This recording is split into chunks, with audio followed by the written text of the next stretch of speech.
podcast. Alors,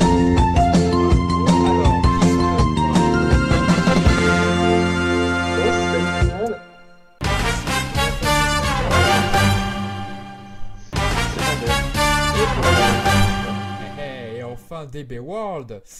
Coucou Joe. Salut à tous. Salut, écoutez, j'espère que vous allez bien. Donc là, on va faire un petit podcast ensemble. Donc effectivement, pour parler de Dragon Ball. Donc on va revenir sur l'actualité. Et bien sûr, aujourd'hui, ça sera sur la série Dragon Ball Kai. Qu'est-ce qu'on en pense avec le recul? Est-ce que finalement, on a une meilleure idée ou pas de cette série? Ou finalement, est-ce qu'elle était vraiment très dispensable comme certains le disaient? Voilà. Bon, écoutez, on va faire déjà le point news. Alors, qu'est-ce qui s'est passé sur Dragon Ball ces derniers temps? Rien, parce qu'il n'y a pas eu d'épisode la semaine passée. Et à part ça, et à part Dragon Ball Super, qu'est-ce qui se passe? À part ça, on utilise la transformation depuis 25 ans, et bon, finalement, je crois qu'on va tout savoir. Si tu regardes les spoils, en fait, tu connais tout l'épisode, je suis sûr. Moi, je ne regarde pas parce que justement, déjà que je suis pas super fan de Super, alors bon, si en plus je me spoil tout, il n'y a plus aucun intérêt, mais j'ai l'impression que ils refont. Enfin, ils envoient du teasing à mort pour être sûr que ça bite pas. Parce que j'ai vu qu'apparemment le spécial de One Piece a fait 4,5% d'audience, ce qui est assez ridicule. Donc j'espère bien qu'ils vont pas se planter sur Dragon Ball Super, quoi. Effectivement, sur ce double épisode, il est vraiment attendu au tournant, puisque on va pas se mentir. C'est vrai que pour l'instant, le tournoi de la survie, ça a quand même globalement une déception. Il y a eu de très bons épisodes, il y en a eu quelques-uns qui se démarquaient, mais ça restait une petite déception. Et vous autres, qu'est-ce que vous en pensez là, de l'épisode double qui est annoncé? Moi, j'ai cru repérer Naoto Shishida dessus. J'ai cru aussi lire sur Twitter qu'il allait être présent pour ce TV spécial, enfin cet épisode spécial. Maintenant, est-ce qu'il est là, est-ce qu'il n'est pas là, j'en sais rien. C'est surtout lui que j'attends parce que je sais que quand il taffe sur DBS, c'est pour envoyer du très très lourd et du Dragon Ball tel que je le connais et tel que je l'apprécie, c'est-à-dire bien animé, bien dessiné, vif et très vivant dans les expressions des visages des personnages, quoi. Donc c'est surtout lui que j'attends, et puis les autres animateurs, on sait qu'ils vont mettre des bons dessus, hein. C'est souvent comme ça va être un peu l'épisode climax, donc c'est ce que j'attends, c'est du plaisir pour les yeux, parce que sinon, bon, c'est vrai que je fais partie des déçus de ce tournoi, c'est-à-dire que ça divertit, mais ça n'impressionne pas. On a les meilleurs, la crème de la crème des univers, et j'ai l'impression de voir des randoms, des mecs tout à fait banaux, sur un tournoi de Budokai de la Terre, quoi. D'accord. Donc, ouais, bon. Et Goku Joe. Concernant Shida, sur ce que tu disais, Mizumi, il me semble qu'il a confirmé fin août qu'il allait y participer. Sur Twitter, Bon, je pense. voilà. Ouais. C'est ce que j'ai cru voir. Sinon, pour mes attentes sur double épisode, forcément j'ai de bonnes attentes, hein. Je pense qu'ils vont mettre le paquet, ils vont mettre la sauce pour nous impressionner. Après, j'ai eu des retours, j'ai regardé d'ailleurs le double de One Piece pour me faire une idée. Ah, le fameux épisode entrecoupé de pub. Ouais. Par contre, ceux qui vont regarder le direct, il y a des chances que je le regarde. C'est les coupures pub toutes les 4 minutes, quoi. C'est 45 minutes d'épisode, un quart d'heure de pub. Alors, s'accrocher. Après, je sais pas ce qu'ils vont faire, s'ils vont faire des flashbacks, un épisode résumé ou quoi, parce que One Piece, par exemple, 807 était inutile, mais le 808, par contre, était très beau. Alors, on verra. Après, c'est Dragon Ball Super, on veut de l'inédit, alors un flashback serait pas vraiment intéressant. Alors, je sais pas s'il y aura autant de coupures de pub. Rappelez-vous, là, le TV spécial sur Bardock, le tout premier, il y avait pas mal de publicités. Bon, évidemment, elles ont zappé pour la réédition VHS, DVD, Laserdisc et compagnie. On voyait juste des adcasts qui étaient plus nombreux, voilà. Donc, peut-être que... Je sais pas, bon, j'ai bon espoir en tous les cas. De toute façon, ça ne peut qu'être positif par rapport à ce qui s'est passé. ouais, clairement. En tout cas, pour les fans de Tenshinhan. Ça, on sait pas. Oui, le pauvre, il a pris cher. Il a pris cher. Il n'est pas vraiment. Il n'a pas l'air d'être apprécié. Il n'a pas l'air d'être apprécié par les travailleurs de chez Toei. C'est clair et net. Je comprends pas. Mais bon, ils l'ont mis. Ils ne savent pas quoi en faire. Ils l'ont mis là parce que c'est un personnage apprécié, mais pas tant que ça. Et ils ont préféré. C'est pas une critique, hein. Kami mais Sennin. c'est un constat. Ils ont préféré mettre Kami Sennin sur le devant de la scène, et qu'ils ont offert quasiment 2 épisodes. Exactement. Tenshinhan, lui, il a eu une moitié d'épisode, parce qu'au début, c'est Gohan et Piccolo. Et quelle moitié d'épisode, d'ailleurs? Ah là là. Ouais, tout est dit. Non, bah voilà. Et concernant Dragon Ball Fighters, bah écoutez, je crois qu'on n'a pas eu de news de plus, si ce n'est que bon, bah Tenshinhan, Yamcha sont de la partie. On a vu qu'il y avait un terrain de la ville détruite. À mon avis, c'est la ville détruite de Trunks du futur. Donc pour Goku Black, moi je pense que c'est sûr à 100%, quoi. Ils vont juste l'annoncer tout à la fin. Oui, je pense que ça doit être. Ou alors en DLC, tu vois. Ce serait il serait capable. Ah, faites que non. Ben, je serais capable de payer pour lui. On ne fait pas. Non, honnêtement, Dragon Ball Fighters, pour moi, c'est un très bon jeu. Il n'y a pas à renier ça. C'est indéniable. Et il sera jouable bientôt en France. Et c'est jouable bientôt en France. Ouais. Et ouais, à mais voilà, Gamescom. le gameplay me frustre encore, quoi. Pour moi, c'est trop lent, trop Tekken, trop Street Fighter, trop 1 vs 1. Moi, je préfère les univers un peu. Voilà, je préfère les univers ouverts où on peut se déplacer sur la map à loisir et avoir des stratégies. Voilà, pour moi, c'est beaucoup plus intéressant, quoi. C'est plus représentatif de la tournure que prennent les combats de Dragon Ball Z et de Dragon Ball Super, encore plus, parce que les personnages sont censés être beaucoup plus forts. Donc, c'est un point de vue qui se tient. Un vs 1 dans un petit carré, dans un toute petite map, non, c'est pas mon truc. C'est du 3 versus 3. Même si c'est très très beau. C'est du 3 versus 3. D'ailleurs, il y a quelqu'un qui disait, je pense, je crois que c'est inconnu, mais je sais plus qui c'est, qui disait apparemment certains préfèrent.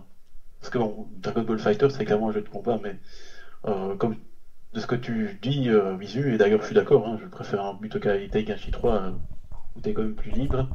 Mais il y en a un qui disait, voilà, les gens préfèrent un simulateur de Dragon Ball plutôt qu'un jeu de combat, je veux dire. Parce que je suis un peu de cette école-là aussi. Le jeu de combat, c'est Dragon Ball Fighter, c'est un vrai jeu de combat, je veux dire, comme un Street Fighter, machin. Alors que Butokai Tenkaichi, c'est plutôt un émulateur de Dragon Ball où tu peux faire aller partout, faire des machins, des trucs. Et je trouvais cette réflexion assez intéressante. Bah en fait, je veux pas un simili Street Fighter. C'est pas une critique. J'ai adoré Street Fighter quand j'étais gamin et encore aujourd'hui, je suis sûr que je ressors le jeu, je m'éclate. Mais je veux pas avoir l'impression que les personnages de Street Fighter ont mis un cosplay de Goku, de Vegeta ou de Piccolo sera pas si compliqué pour pouvoir me donner l'impression de jouer à Dragon Ball. Moi, je veux pas que les personnages me donnent l'impression de jouer à Dragon Ball. Je veux que le jeu me donne l'impression de jouer à Dragon Ball. Je veux pas que ce soit juste de très beaux. Voilà, je veux pas que ce soit juste de très beaux personnages très bien modélisés avec des belles attaques. Je veux aussi que les coups reflètent la puissance de Dragon Ball, que le déplacement, la vitesse, je sais pas, tous ces trucs-là m'apportent l'impression de jouer à des jeux. Alors je pense que tu te trompes dans la comparaison. Je pense il faudrait pas le comparer à Street Fighter, il faudrait plutôt le comparer à Marvel vs Capcom 2 en fait, ou le 3. Parce qu'à la rigueur, il y a beaucoup plus de similitudes, je pense, entre ces deux jeux qu'il n'y en a qu'avec Street Fighter. Moi pour ma part, moi j'aime les deux. C'est-à-dire que j'aime beaucoup les Sparking, donc les Tenkaichi en français, je les aime beaucoup et je pense que c'est ma licence Dragon Ball favorite. Mais je suis pas contre pour la bonne 2D comme ça et revenir parce que j'aime tout autant les Marvel vs Capcom. Donc je me dis... Non, c'est un joli choix, et puis graphiquement, bon bah voilà. Le gameplay, j'y ai pas joué moi-même, j'ai pas fait la démo et tout, donc quand j'aurai le jeu en février, bon là je pourrais dire si j'aime ou si j'aime pas. Si c'est l'équipe de Guilty Gear, a priori je devrais pas être trop déçu, voire pas du tout. Donc à voir. Donc moi j'aime bien les deux écoles, ça me dérange pas. Et toi Gokujo, du coup, t'aimes bien? Pour l'instant ça va? Ouais, de ce que j'ai vu, je vous l'avais déjà dit, mais il y a 2 semaines, il me semble à peu près, j'avais regardé un tournoi qui se déroulait à Lyon avec des top joueurs. Et franchement, mon regard il a un peu changé. J'étais assez réticent comme Misu un peu, mais je sais pas, c'est compliqué à dire en fait. Faut vraiment l'avoir en main. Mais en tout cas, le dynamisme il m'a impressionné. Après, complètement. Je sais pas encore, je saurais pas vraiment me prononcer, mais bon, moi c'est je l'attends. Okay. Mais on parlait de Tenkaichi aussi, de l'autre école. D'ailleurs, juste comme ça, c'est le 10e anniversaire de Tenkaichi 3. On est vieux. Oui. Bon anniversaire. Ça date. 2007, oh mon dieu. Ça fait vieux quand même. Allez, Sparky. Mais pour moi, il y a toujours eu maintenant peut-être 3 écoles, mais en fait, il y a toujours eu les fans des Budokai. Enfin, au japonais, c'est juste Dragon Ball en fait. Et les fans des Sparking en fait, et Tenkaichi. Et c'est vrai qu'il y a toujours eu ces deux écoles-là. Ceux qui voulaient plus un vrai Street Fighter, un vrai jeu de combat, tandis que d'autres voulaient une sorte de simulateur. Donc l'un n'est pas meilleur que l'autre, c'est juste qu'on a des attentes différentes. Ouais, c'est chacun sa préférence, ça c'est forcément. Bien sûr. Mais c'est rigolo parce que je disais que je voulais pas d'un jeu en 1vs1, quoi, en simili 2D. Misu. Mais pourtant, mon jeu préféré de Dragon Ball reste aujourd'hui Budokai 1, quoi. De très très loin. Je me sens pas bien. J'ai adoré ce jeu et encore aujourd'hui, c'est celui que je relance avec le plus de plaisir, quoi. Je trouve qu'il a vieilli. Sparking Meteor, donc Tenkaichi 3, je le relance, mais je me lasse très très vite. Oh non. C'est marrant, hein. Oh non. Mais je préfère largement le premier Budokai. Bon, Mizumi, dis-nous la vérité. Tu dis Budokai 1 parce que tu préfères les artworks des menus, c'est ça? Non, alors j'adore les ça, artworks des menus. J'adore les artworks des menus. Le gameplay, il a vieilli de Budokai 1 quand même. Ouais, mais ça me dérange pas. ouais. J'arrive à m'amuser. Après, il y a le story mode qui me plaît beaucoup. Le story mode, il est exceptionnel, ça c'est vrai. Les musiques me plaisent beaucoup aussi. Le doublage est excellent. Et on va en parler des musiques par l'intermédiaire de Kai. Ouais, on va le faire, ouais. Oui, mais c'est plus tard, ça. Compositeur, donc ce sera plus tard. Ouais.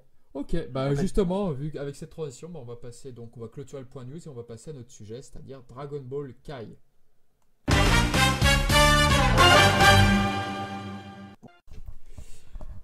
Donc voilà, sur Dragon Ball Kai, eh bien, effectivement, c'est cette série qui avait été un petit peu décriée lorsque on a eu les premières annonces, les premières news, on ne comprenait pas le pourquoi du comment.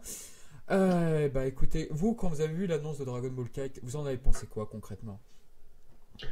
Personnellement, si je me trompe pas, c'est Dragon Ball Kai, ça a commencé en 2009.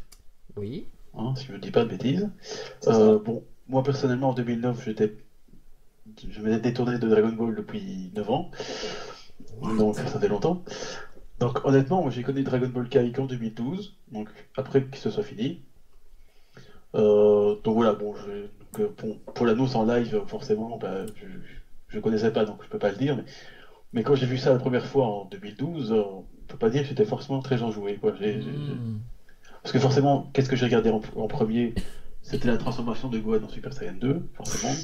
Alors ça, c'est étrange. Ça m'étonne. Ça m'étonne de ta part. Et alors, Kensu File Shock, quand j'ai vu déjà l'image qui était pas folle. Excuse-moi, j'ai une petite question. T'as découvert ça avec quelle musique? L'ancienne ou la nouvelle? Je crois qu'il y a eu de montage là pour avec. Oui, mais moi j'ai vu ça avec Yamamoto, quoi. Ah d'accord, ok. Et comment dire, je crois que honnêtement, j'ai écouté ça 30 secondes, puis j'ai retiré mon casque de dégoût. Mais genre, mais le fan de Sangon n'est pas content. Qu'est-ce que j'ai entendu là, quoi? Et depuis, honnêtement, et après ça, je pense que j'ai pu regarder Kai pendant, je sais pas, un an peut-être, je sais plus, tellement que j'étais dégoûté d'avoir entendu un truc pareil. Et donc, parce qu'après, je me suis dit, bon, ce serait quand même pas bien de juger Kai juste sur une scène, quoi. Donc, c'est une scène de alors je me suis dit, je vais regarder le reste. Bon, ben finalement, c'était pas mieux. Moi, j'ai vraiment pas aimé du tout, quoi. Je veux dire, Yamamoto, je l'aime beaucoup sur ce qu'il a fait dans Dragon Ball Z. D'ailleurs, il a arrangé Udai Inoi, donc forcément. Mais ce qu'il a composé pour Dragon Ball Kai, je trouvais ça vraiment complètement. Mais bon, ça c'est. Bon, on va en parler. C'était une autre catégorie, mais voilà. L'annonce, moi, je l'ai raté. Mais quand j'ai vu ça, quand j'ai eu la connaissance de Kai, j'en suis assez dégoûté, je veux dire. Hein. Bon, ça marche. Et toi, Gokujo, comment tu as ressenti justement cette annonce, les premiers épisodes? Alors moi, j'étais assez content. C'est-à-dire que je suivais l'actualité Dragon Ball, mais enfin l'actualité. Déjà en 2009, il savait tout. C'est l'homme. Non, pas. C'était vraiment pas énorme, quoi. Déjà, il n'y avait plus vraiment d'actualité, mais j'ai connu Kai surtout grâce à l'OAV juste avant. Goku et ses amis sont de retour. Justement, on va en reparler de ça. Je pense que ça joue aussi un rôle, effectivement, tu as raison. Parce qu'il n'y avait plus vraiment d'actu, et ça m'a remis. Je me rappelle, un pote m'a dit, hey, tu sais, il y a un nouveau épisode de Dragon Ball, et il parlait justement de cette OAV, et après, ça m'a remis un peu dedans, les news, tout ça, et ensuite, j'ai vu Dragon Ball Kai. Bon, sans plus, quoi. J'étais content. On connaissait, quoi. Il n'y avait rien de spécial. Bon, bah dommage. Et toi, Mizumi? Très bref. Je sais plus. Ah mon Dieu. Ça m'a pas marqué. Franchement, ça m'a pas marqué. Alors, j'ai suivi les premiers épisodes, mais je sais plus lors de l'annonce comment je l'ai pris. De manière tout à fait neutre, à mon avis, parce que j'avais, comme Gokujo, suivi un petit peu l'actu par rapport à l'OAV Goku et ses amis sont de retour. que j'avais au début un petit peu boudé parce que les couleurs changeaient, l'animation n'était pas du tout ce que je connaissais. C'est la première fois que je voyais du Dragon Ball animé autrement. Ouais. Il faut savoir que les techniques d'animation ne sont plus les mêmes. Hein. Autrefois, c'était sur celluloïd. Bah, ce Et là, PV, c'était ce de PV, l'animation grâce à l'outil informatique, donc une animation réalisée différemment avec un autre outil, donc avec un rendu différent. Donc j'avais un petit peu boudé cette OAV, mais sans la détester non plus. Voilà, c'était divertissant. Maintenant, je l'apprécie beaucoup, mais sur le coup, voilà, l'aspect graphique m'a un petit peu bloqué. Bah, ce qui avait bloqué beaucoup de c'est personnes, passé, justement, c'était le Super Saiyan. Les Super Saiyan, tout à la fin, je me rappelle que beaucoup avaient été dégoûtés de voir le doré à la fin. Pour eux, ça avait ni queue ni tête. Ouais, tout brillant, tout lumineux, Voilà. ouais. Mais bon, moi, ça m'a pas plus gêné que ça, parce que ça m'a rappelé un peu l'effet doré brillant qu'on a dans le film 6 avec Metal Kula, donc ça m'a c'est pas vrai. trop dérangé. D'accord. Sur le coup, oui, je me suis dit, tiens, qu'est-ce qu'ils ont fait? Waouh, qu'est-ce que c'est que ça? Puis après, c'est passé.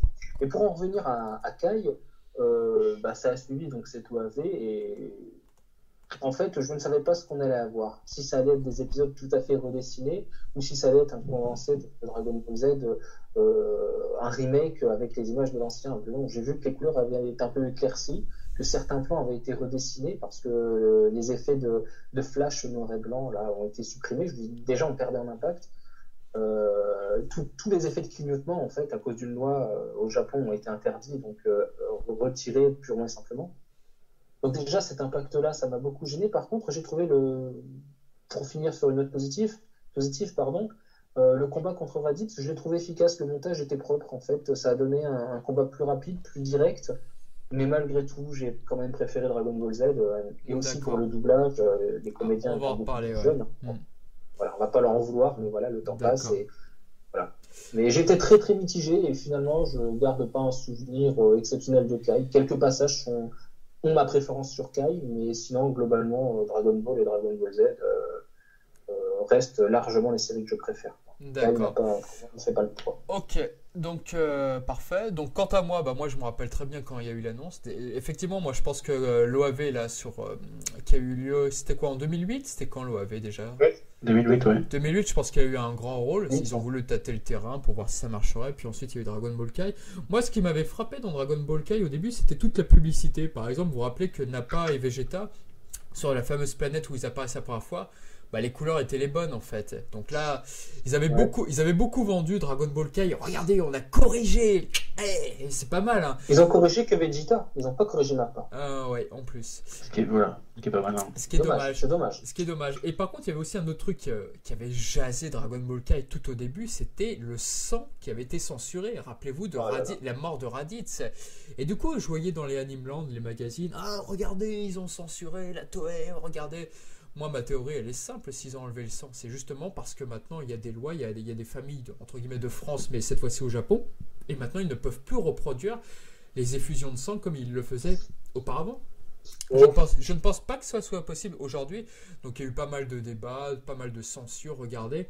Et c'est vrai que ça m'avait beaucoup marqué. Par exemple, un truc tout con. Vous vous rappelez quand Dodoria, il tue justement les 3 Namek là, dans Dragon Ball Z? Ah oui. Il y en a un, justement, qui se fait éventrer. Vous vous rappelez bien? Ah oui. Ouais. Et ben justement, ils l'ont laissé dans Dragon Ball Kai. Mais le plan, il est tellement rapide et tout que t'as pas le temps de le voir, ce plan, quoi. Ils l'ont mis en vitesse x10, quoi. Et c'est ça, en fait, Dragon Ball Kai. Il y a du bon, il y a du positif. Le rythme, moi, je le trouve excellent. Je vous avoue, Dragon Ball Z... Pour moi, Dragon Ball Kai, c'est presque un aveu par rapport à la Toei. C'est vrai que, 292 épisodes, c'est vrai que c'est long, et c'est vrai que le rythme, il n'est pas toujours génial dans Dragon Ball Z. Donc du coup, moi, j'aime beaucoup Dragon Ball Kai là-dessus. C'est-à-dire qu'un Cell game où tu as Goku versus Cell sans l'épitrerie de Mister Satan de l'animé, parce que dans le manga, ça me dérange absolument pas. Moi, j'ai bien aimé ça. Par contre, on va y revenir plus tard, les comédiens... La musique de Kenji Yamamoto, je l'ai bien aimé dans l'ensemble. Elles n'étaient pas tous exceptionnelles, mais franchement, il y en avait qui étaient très très bonnes. Celle que je préférais, c'était celle qui plagiait la piste War de Avatar. Ça, c'était très bien. Mais sinon, ouais, c'était assez régulier. Puis après, on va reparler bien sûr de Kikuchi. Voilà. Après, juste, je voudrais mettre un tout petit point comme ça rapidement. La censure, je pense qu'elle s'explique aussi par le créneau de diffusion. Avant, Dragon Ball et Dragon Ball Z et Dragon Ball GT aussi étaient diffusés en fin d'après-midi, si j'ai bonne mémoire, au Japon. Et là, Dragon Ball Kai et Dragon Ball Super aussi sont diffusés le dimanche matin à 9h, 9h30, je sais plus. Donc du coup, à un public, à un créneau enfantin. Ah, moi, je Donc, suis ça limite persuadé. pour le jeune public. Moi, je suis Il y a ça pour le persuadé. jeune public quand il y a des effusions de sang, etc. quoi. Ou même les blagues un peu coquines, la nudité, tous ces trucs-là sont passés. Non, moi je pense pas. Je pense vraiment qu'ils ne peuvent plus reproduire cette violence-là. Je pense aussi. Il y avait une interview, enfin c'était, je sais pas si je l'avais dit, c'était Grégoire Hello là qui avait interviewé le producteur de Saint Omega et Grégoire Hello, le journaliste de Gamecult, qui avait commencé à dire alors quand est-ce qu'il se crève les yeux, machin et tout, et le producteur lui répondait bah non, on peut plus faire ça aujourd'hui. Et voilà, et je pense que c'est ça le problème. Saint Omega aussi était diffusé le matin, il pouvait pas faire ça, c'est ce qu'il voulait, comme dans la série d'origine. Donc moi je pense que non, aujourd'hui il y a des restrictions au Japon et bon, en tout cas pour certaines séries, en tout cas notamment la Toei Animation, et c'était pareil, Ashton Gwan le sait très bien, mais pour Saint Seiya, les OAV Hades, on a bien vu que voilà, c'était beaucoup moins violent que le manga d'origine, alors que auparavant ils s'en privaient pas pour mettre des effusions de sang dans Saint Seiya, alors que c'était des OAV. Donc moi je pense que c'est beaucoup moins violent les animés, du moins les programmes de la Toei Animation. Ouais, je pense qu'ils font ça aussi, je pense, pour éviter, je veux dire, la censure.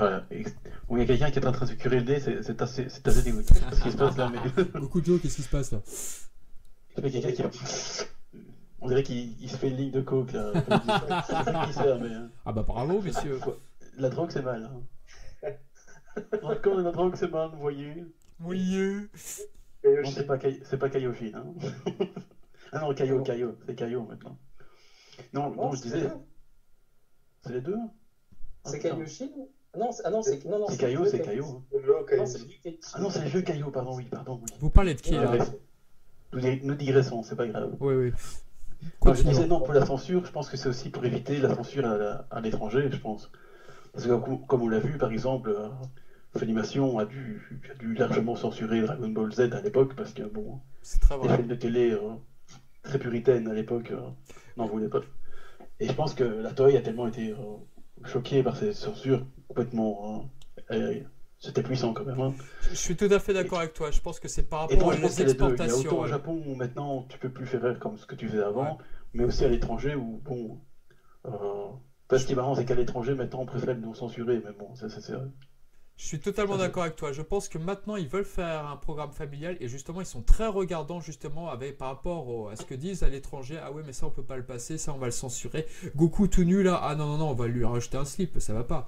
Non, je pense que voilà, ils sont très regardants là-dessus, donc maintenant. Ouais, non, c'est terrible. Mais alors, ce qui est marrant, c'est que Toonami FR arrive quand même encore à censurer Dragon Ball Super. Il faut le faire quand même. La censure à ce niveau-là, c'est du découpage. Ouais, sérieusement, quoi, je veux dire, censurer Dragon Ball Super, c'est comme si tu censurais Teletubbies, quoi, je veux dire. Non, mais ce qui est rigolo, au niveau de la censure, c'est que les Japonais se moquaient ouvertement des Américains dans la Dragon Box de Dragon Ball premier du nom, la première série. Il y a des bonus, il y a des bonus dans la première Dragon Box qui montrent des extraits de la version américaine. Il y a des rires japonais derrière quand Goku porte une petite culotte au début. Ah, les salauds. Ou quand Bulma veut pêcher avec sa culotte pour repêcher Oolong qui s'est transformé en poisson, là, dans les premiers épisodes, elle pêche avec sa culotte et là c'est remplacé par une liasse de billets, pareil. Donc il y a un arrêt sur image et des rires. Donc les Japonais se moquaient, c'est pas une critique envers eux, mais ils se moquaient. Et là, du coup, ils ont complètement changé leur fusil d'épaule et ont décidé d'auto-censurer leur propre série. Donc c'est un retournement de situation très amusant quand même. Ouais. C'est cocasse, comme ça. Mais bref, on a discrétion là sur la censure. Donc alors, qu'est-ce qu'on peut dire déjà sur Dragon Ball Kai? Donc avant de passer évidemment au nouveau doublage. Donc comme on l'a dit tout à l'heure, donc Sangoku et ses amis sont de retour. Je pense que ça a amorcé le projet Kai. Je pense qu'il était peut-être en chantier, mais ils se sont dit si Sangoku et ses amis ils marchent, peut-être qu'on pourrait envisager de faire Dragon Ball Kai. Si Dragon Ball Kai marche, on pourra peut-être envisager de faire une nouvelle série, donc l'amortir. Donc il s'est passé plein de choses. Après, il y a eu évidemment le coup de la HD, parce que finalement, il y avait plein de gens qui étaient en attente de Dragon Ball Z en HD, en Blu-ray. Mais ça n'existera jamais, ils le feront jamais au Japon. Parce que Dragon Ball Z en HD, c'est Dragon Ball Kai. C'est ça. Oui et non, moi je trouve. Allez, honnêtement, moi j'ai toujours trouvé que Dragon Ball Kai, bon, ça va peut-être à rendre dans un avis général, mais j'ai toujours trouvé que Dragon Ball Kai, c'est un peu une remasterisation de Feidias, quoi, je veux dire. Ah, je suis pas d'accord. T'as effectivement le truc en HD, c'est très bien, mais quand tu vois le redessinage, si on peut dire, de certains plans, c'est absolument affreux, je trouve. Ah, il y a des plans qui c'est avaient été modifiés. Et on voit que ça a été... Enfin, on perd le détail, quoi, je veux dire. Je trouve que Funimation a fait un bien meilleur travail sur Dragon Ball Z, les level 7, si je me trompe pas. Bon, il fallait en coûter trop d'argent, ils ont dû arrêter, mais ça c'était magnifique, je veux dire. C'était du vrai HD. C'est de la Parce que vraie du vrai HD. HD, tu sais pas, la Toei sait plus le faire parce qu'elle a acheté les masters originaux comme des handicapés. Alors Mais donc voilà, attention, que Kai, voilà, moi j'ai trouvé ça vraiment. Ouais, c'est du HD, c'est bien, mais c'est du HD du pauvre, j'ai l'impression. C'est du 16 neuvième zoomé et légèrement flouté. Oui, il s'est croppé aussi, ça c'est scandaleux. non, C'est- Croppé oui, Gohan, alors, ça se ils fait ont pas. attendez. On ne croppe pas Gohan. Non, mais attendez, On ne croppe pas une animation. Alors, cropper, pour ceux qui nous suivent, ça veut dire couper l'image en haut et en bas pour pouvoir zoomer et redessiner les plans sur la gauche et la droite pour que ça fasse un écran en 16 neuvième au lieu d'un écran en 4 tiers.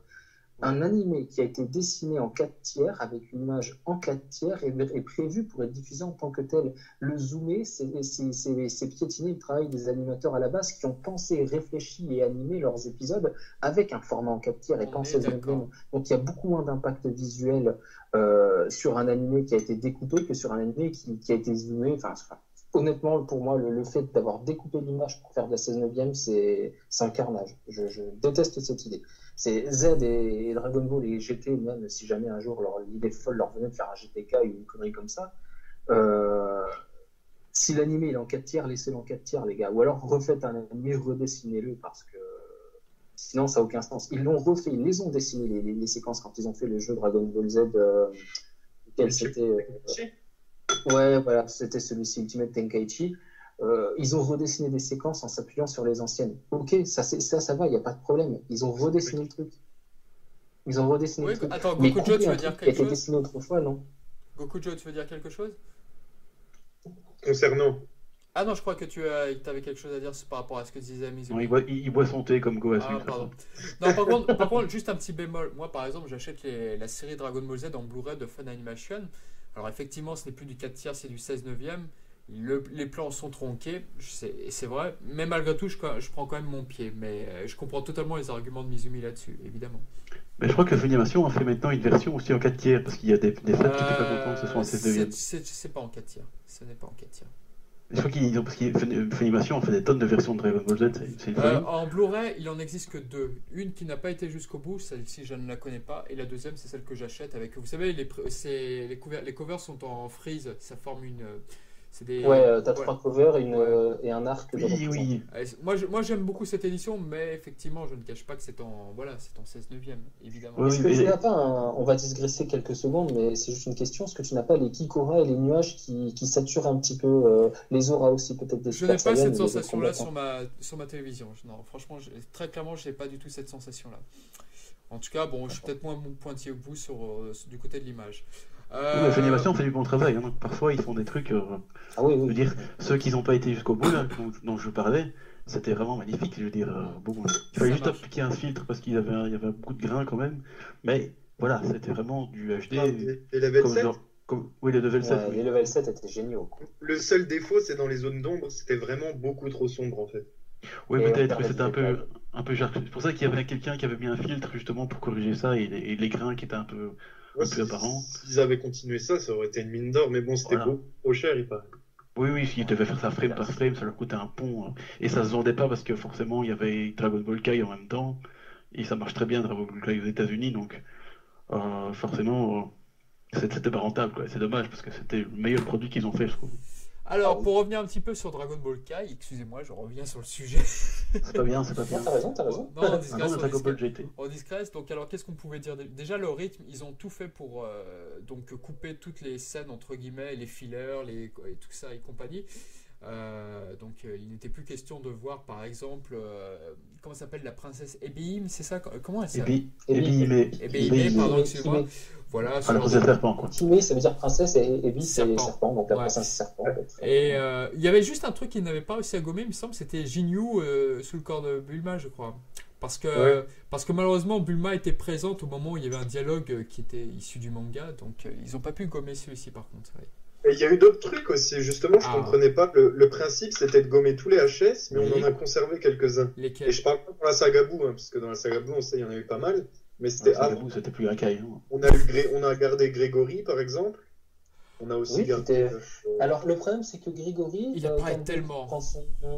Quand Goku quitte la planète de Kaio pour reprendre le chemin du serpent en sens inverse, Grégory est présent. Donc si on avait gommé son entraînement, le personnage serait apparu pour rien, quoi. Ouais, et puis ça aurait été trop compliqué. Ça aurait été trop compliqué de le gommer sur chaque plan. Oui, on savait pas tout enlever, hein. Je veux dire, c'est compliqué. Non, Grégory, c'était De pas possible. de la même manière que les disciples de Mister Satan, là, Ouais, ils ont pas pu le Kaloni et faire. compagnie, là, C'était pas possible de ils les n'ont pas pu gommer. le faire non plus. Bah non, Parce pareil. qu'ils sont présents quand Satan Ouais. et le journaliste d'IZZ TV là, donnent des phrases Du canon manga. du manga, quoi. Donc ils sont C'est présents tout le dommage. temps. Et il y avait quoi d'autre, Goku Joe, qu'ils ont laissé? Il y en avait pas mal. Il y avait, il me semble, Krillin quand il se tape, quand il se bat, pardon, contre Cell. Vous savez, dans les airs, là, dans l'avion. quand Ah, se ils l'ont une gardé barbe un ça? peu, Ah, je savais même plus. Oui, ils D'accord. ont laissé ça. Ouais, oui, ça serait Si, il me semble qu'ils l'ont laissé. Il me semble aussi qu'ils l'ont C'est laissé. possible, Ouais. Il y a quoi d'autre? Mais la scène est Il y a belle. l'entraînement de Gohan et Goku dans la salle du temps.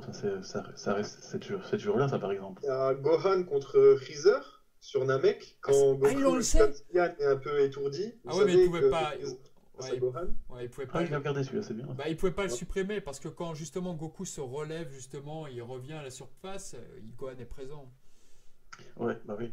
Ouais, Ouais, ça aurait été compliqué. travail en plus, et ça aurait été faisable. Ah, je sais pas. C'était Moi, compliqué. j'avais fait un. Alors, c'est pas pour vanter, mais Oh, avec c'est Windows un petit Movie peu. Maker, j'avais réussi à le virer Gohan. Ouais, voilà. Avec un montage Windows C'est marrant. Movie Maker, Isu a pas le parvenu, faire avec donc, Windows. en fait, j'ai coupé. Donc, Goku sort de l'eau, Frieza tourne la tête, et j'ai repris l'angle où Frieza le suit des yeux, comme ça. Et puis la tasse tomba. Merci, Mizu. Bravo. Ah non, je passe. Ouais, bah écoute, oui, c'est vrai qu'il y avait des petits passages comme ça. A contrario, moi je trouvais que certains combats, bah, on sentait que c'était diffusé en x2, c'est-à-dire que vraiment c'était beaucoup plus rapide que l'animation d'origine, quoi. Et tout ça, bah, des fois pour gagner du temps et tout. Des fois c'était le bienvenu, je trouvais. Oui, moi j'ai un petit problème avec ça, justement. Peut-être avec le 16 neuvième, je sais pas. C'est l'animation. J'aime bien maintenant regarder des BZ pour essayer de comprendre le style un peu des animateurs. Et j'ai beaucoup plus de mal là, avec ce 16 neuvième. J'ai l'impression que ça tape moins aux yeux, quoi. C'est moins. Bon, ouais, les couleurs sont Bah, peut-être tu as un- toutes les Oula, frames, attention, les là. réponses déjà Attention qui ton sautent, micro, donc, mes amis. Ouais, ça tape donc, moins aux déjà, yeux. Ouais. Vas-y, je t'avais commenté. Oui, puis les épisodes sont beaucoup moins homogènes, du coup, vu que ça peut Ah bah oui. compacter maintenant plusieurs épisodes. Ouais. Alors qu'avant, quand tu savais, t'avais Uchiyama sur un épisode, après t'avais peut-être un épisode de fou, déjà que Uchiyama était pas mal. Hein. Et je veux dire, maintenant, c'est beaucoup moins homogène. C'est assez dérangeant. Mais bon, après, ça peut être pas mal sur plusieurs combats, hein, comme Raditz, t'as dit. Ah, ce que tu dis, c'est très vrai. D'ailleurs, c'est très drôle quand le combat de Vegeta contre Cell, justement en Perfect Cell, c'est très drôle parce que tu passes de l'épisode très moyen avant où justement ils s'entraînent ensemble, quoi. Enfin, Cell s'échauffe un petit peu avec Vegeta. Un épisode qui n'a pas une bonne réputation dans son graphisme. Et puis après, tu passes au suivant avec le fameux attention, évidemment. Attention. Voilà, exactement. On ne dira pas le nom de cette fameuse attaque pour nos puristes. Et voilà, l'épisode il est de toute beauté, donc c'est vrai que des fois ça crée un malentendu. Enfin, c'est très étrange. Ouais. Ça, je pense qu'ils auraient dû faire tout. Ils auraient tout faire un remake carrément. Pourquoi faire un Kai Bah tu vois ce que tu, truc chelou, ce que tu dis, c'est exactement ce que disait Yamauchi dans une interview. Yamauchi, l'un des fameux réalisateurs de Dragon Ball, donc celui qui a réalisé notamment le film Broly. Il fallait qu'on le sorte un jour. Au moins, on a dit le mot Broly. Voilà, ça y est, c'est fait. Broly n'est pas Les canon. gens Pardon ne nous placeront pas. Voilà, nous avons prononcé le nom de Dieu. Oui, par exemple. Peut-être Broly dans le titre, ce sera pas du putaclic. Non, non. Bon. Ah ouais, ça va faire des vues, ça. Hein. Non, juste pour revenir sur Broly, Yamauchi. ça tourne mal. Bon, si Ah vous... bah, revenez sur Yamauchi, c'est bien, c'est bien. Sur Yamauchi, justement, ce qu'il disait, c'est qu'il n'avait pas compris l'intérêt du tout de faire une Dragon Ball Kai. Pour lui, il aurait préféré faire un remake. Donc déjà, par rapport à des interviews japonaises, quelqu'un qui n'a pas la langue dans sa poche, enfin voilà, qui va te dire au franco quoi, bah déjà c'est très bien. C'est rare parce que les Japonais sont très respectueux envers l'un des autres sur les productions animées. Et là, il y a les franco quoi. Même sur Dragon Ball GT, il n'a participé qu'à un seul épisode. C'était Pan dans le désert, quand elle était dans le désert. Voilà, mais concrètement... Ouais, il était assez mécontent de GT. Concrètement, le meilleur staff était parti sur la nouvelle série de Dr. Slump, tandis que les autres se débrouillaient avec GT. Et oui. Non, Dr. Slump, c'est sorti après. C'est sorti après, t'es sûr? Ouais, tu as eu une semaine ou deux, de Ouais, développement, et après, bam. Ah, ils ont enchaîné Dragon C'était les Ball. mêmes équipes. Ah, c'était les mêmes C'était les équipes. mêmes équipes que Ah, j'ai dit. excusez-moi, j'ai été mauvaise langue. Bon, désolé, ça me perdra. Merci de m'avoir corrigé. Donc voilà, donc. Avec plaisir, avec plaisir. Non. Donc voilà, donc tout ça pour dire que lui non plus ne comprenait pas l'intérêt. Et je pense que voilà, la question se pose. Moi, ma théorie, c'est que voilà, le son des DVD box de Dragon Ball Z, c'était le gros point faible. C'est-à-dire que le son était pas terrible du tout, quoi, il est mal conservé. Ils ont voulu, et je pense que c'est une donnée du problème. Si Dragon Ball Z, tu voulais l'avoir en HD, bah le son ne suivait pas. Donc à mon avis, ils ont opté pour faire un nouveau doublage. Ils avaient qu'à nous donner le broadcast audio qu'on a retrouvé il n'y a pas si longtemps. Comment ? C'est pas compliqué, quoi. Je pense que l'intérêt était purement financier. Ouais, il y a ça. Vous en avez parlé un peu, Torishima, il en parlait pour Kazé. Oui. C'est possible. Alors vas-y, sors-nous ta bombe. Qu'est-ce qu'il a dit ? Ouais. Un responsable de déjà Bandai, les ventes de Bandai n'étaient pas terribles, ils avaient du mal à augmenter. Un responsable de Bandai a donc été voir Torishima et voulait écrire une nouvelle histoire. Alors attendez, pour nos auditeurs, c'est qui Torishima, pour ceux qui ne le connaissent pas ? C'est le premier éditeur de Toriyama. Voilà.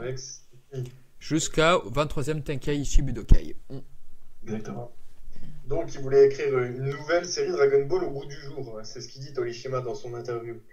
Et donc il dit qu'il a eu l'idée, il a repensé en fait, il s'est dit l'anime Dragon Ball, il y a beaucoup de HS qui cassent le rythme. Et donc ça aurait été une super idée de refaire une série en dépoussiérant les pellicules, en masterisant le tout. Et du coup même le son, t'en parlais, et du coup même le son lui aussi il le dit serait mieux. Et voilà, ça a entraîné ça, hein, et c'est clairement financier pour moi. C'est ça qui a relancé Dragon Ball Kai. Je suis totalement d'accord, il y a ça, et puis il y a le fait que certains comédiens étaient malheureusement trop vieux, donc ils se sont dit, bon bah écoutez, on va déboussiérer le staff. Pour les jeux vidéo, ça sera très pratique d'avoir des jeunes comédiens pour faire, je sais pas, de nouveau tel personnage. Donc ils se sont dit ça, quoi. C'est ça, et la machine est relancée. C'est exactement ça. Moi après, t'as Dragon Ball Heroes qui arrive, et qui fait un carton. Eh bah écoutez, puisqu'on parle du doublage, bah je vous conseille, on va parler du doublage maintenant.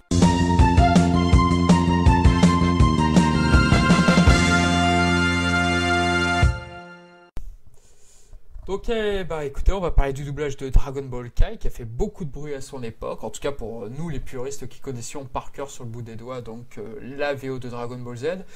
Alors j'imagine que vous avez tous des préférences, il y a une voix qui vous a le plus déplu que d'autres sur le nouveau doublage. Moi je vais vous le dire très honnêtement, c'est Kenji Utsumi pour Rikum, je ne l'ai jamais digéré. D'un autre côté, malheureusement, le brave et génial Kenji Utsumi est mort quelques temps après. Pareil pour la voix de Dieu, qui était la voix de Piccolo Daimao, lui aussi, il est mort pendant Dragon Ball Kai d'ailleurs. Il y a d'autres comédiens qui, eux, ils n'ont pas été rappelés justement. Ils n'ont pas été rappelés à cause de la boîte de production Aomi, je ne sais pas. Notamment, comment il s'appelle, celui de la voix de Zabon. Sho Ayami, pardon, excuse-moi. Je connais pas la voix de ton personnage préféré. Je suis faux fan. À chaque fois, je pêche. Moi, je le connais, c'est mon personnage préféré. Hein. C'est facile. Non, mais voilà. Donc, effectivement, il y a eu quelques loupés sur le doublage. En tout cas, à mon goût, moi, je n'ai jamais aimé. Et je me rappelle qu'avec Trivax, on a fait une interview là sur les producteurs pour le prochain jeu qui était Ultimate Tenkeshi. Je m'étais un peu trop emballé sur le jeu alors que finalement il était tout pourritos. Et en fait je commençais à leur dire est-ce que vous allez mettre les anciennes voix parce que celles de Dragon Ball Kai, voilà quoi. Mais c'était pas du tout prévu au programme quoi. Ils ont un contrat donc voilà, ils vont suivre. Et vous de votre côté sur le doublage, vous en avez pensé quoi? Moi personnellement, en fait, bizarrement, et ça c'est la première fois que ça m'arrive, j'ai préféré le doublage français à l'original sur Dragon Ball Kai. Même la voix de Cell. Non, mais il y a des exceptions. Hein, ouais. Mais je veux dire, en général, la voix de Cell. La nouvelle voix de Cell en français, c'est une infamie. Ça c'était infâme, je veux dire. C'était infâme. Mais je suis d'accord. Quoi, je veux dire, il était quand même vachement meilleur. Mais je trouve que la VO, les seiyuu, pour moi c'est normal, je veux dire, hein, c'est comme 20 ans plus tard. Il avait vraiment beaucoup vieilli et c'était beaucoup moins la voix de Vegeta punchy qu'avant, quoi. Genre Vegeta par exemple, Horikawa. J'adore Horikawa, hein, surtout sur Vegeta et sur Shun dans Drubel, dans Saint Seiya. Ah bon? Hein. C'est comme ça que je l'ai connu d'ailleurs. Les Bloodchain. Ouais. Mais franchement, hey, Vegeta, c'est dommage, le type il a pas de fumée, donc forcément, ça voit. Je sais pas si c'est vraiment le tabac, hein. Je ne sais pas. Hein. Mais il me semble que c'est ce qu'il avait dit, je pense. Je pense. En tout cas, tout ce que je peux vous. En tout cas, tout ce que je. C'est ça que c'est autre chose, quoi. Parce que le tabac, c'est mais c'est vrai qu'il a mal vieilli, je trouve. Quand on le voit maintenant dans les studios de doublage, wow, il est très mince, comme ça, très. Donc je me demande si tu t'attends, il y a peut-être quelque chose derrière, mais moi, il me semble que c'était la clope. Ou là, je confonds avec Patrick Borg, peut-être.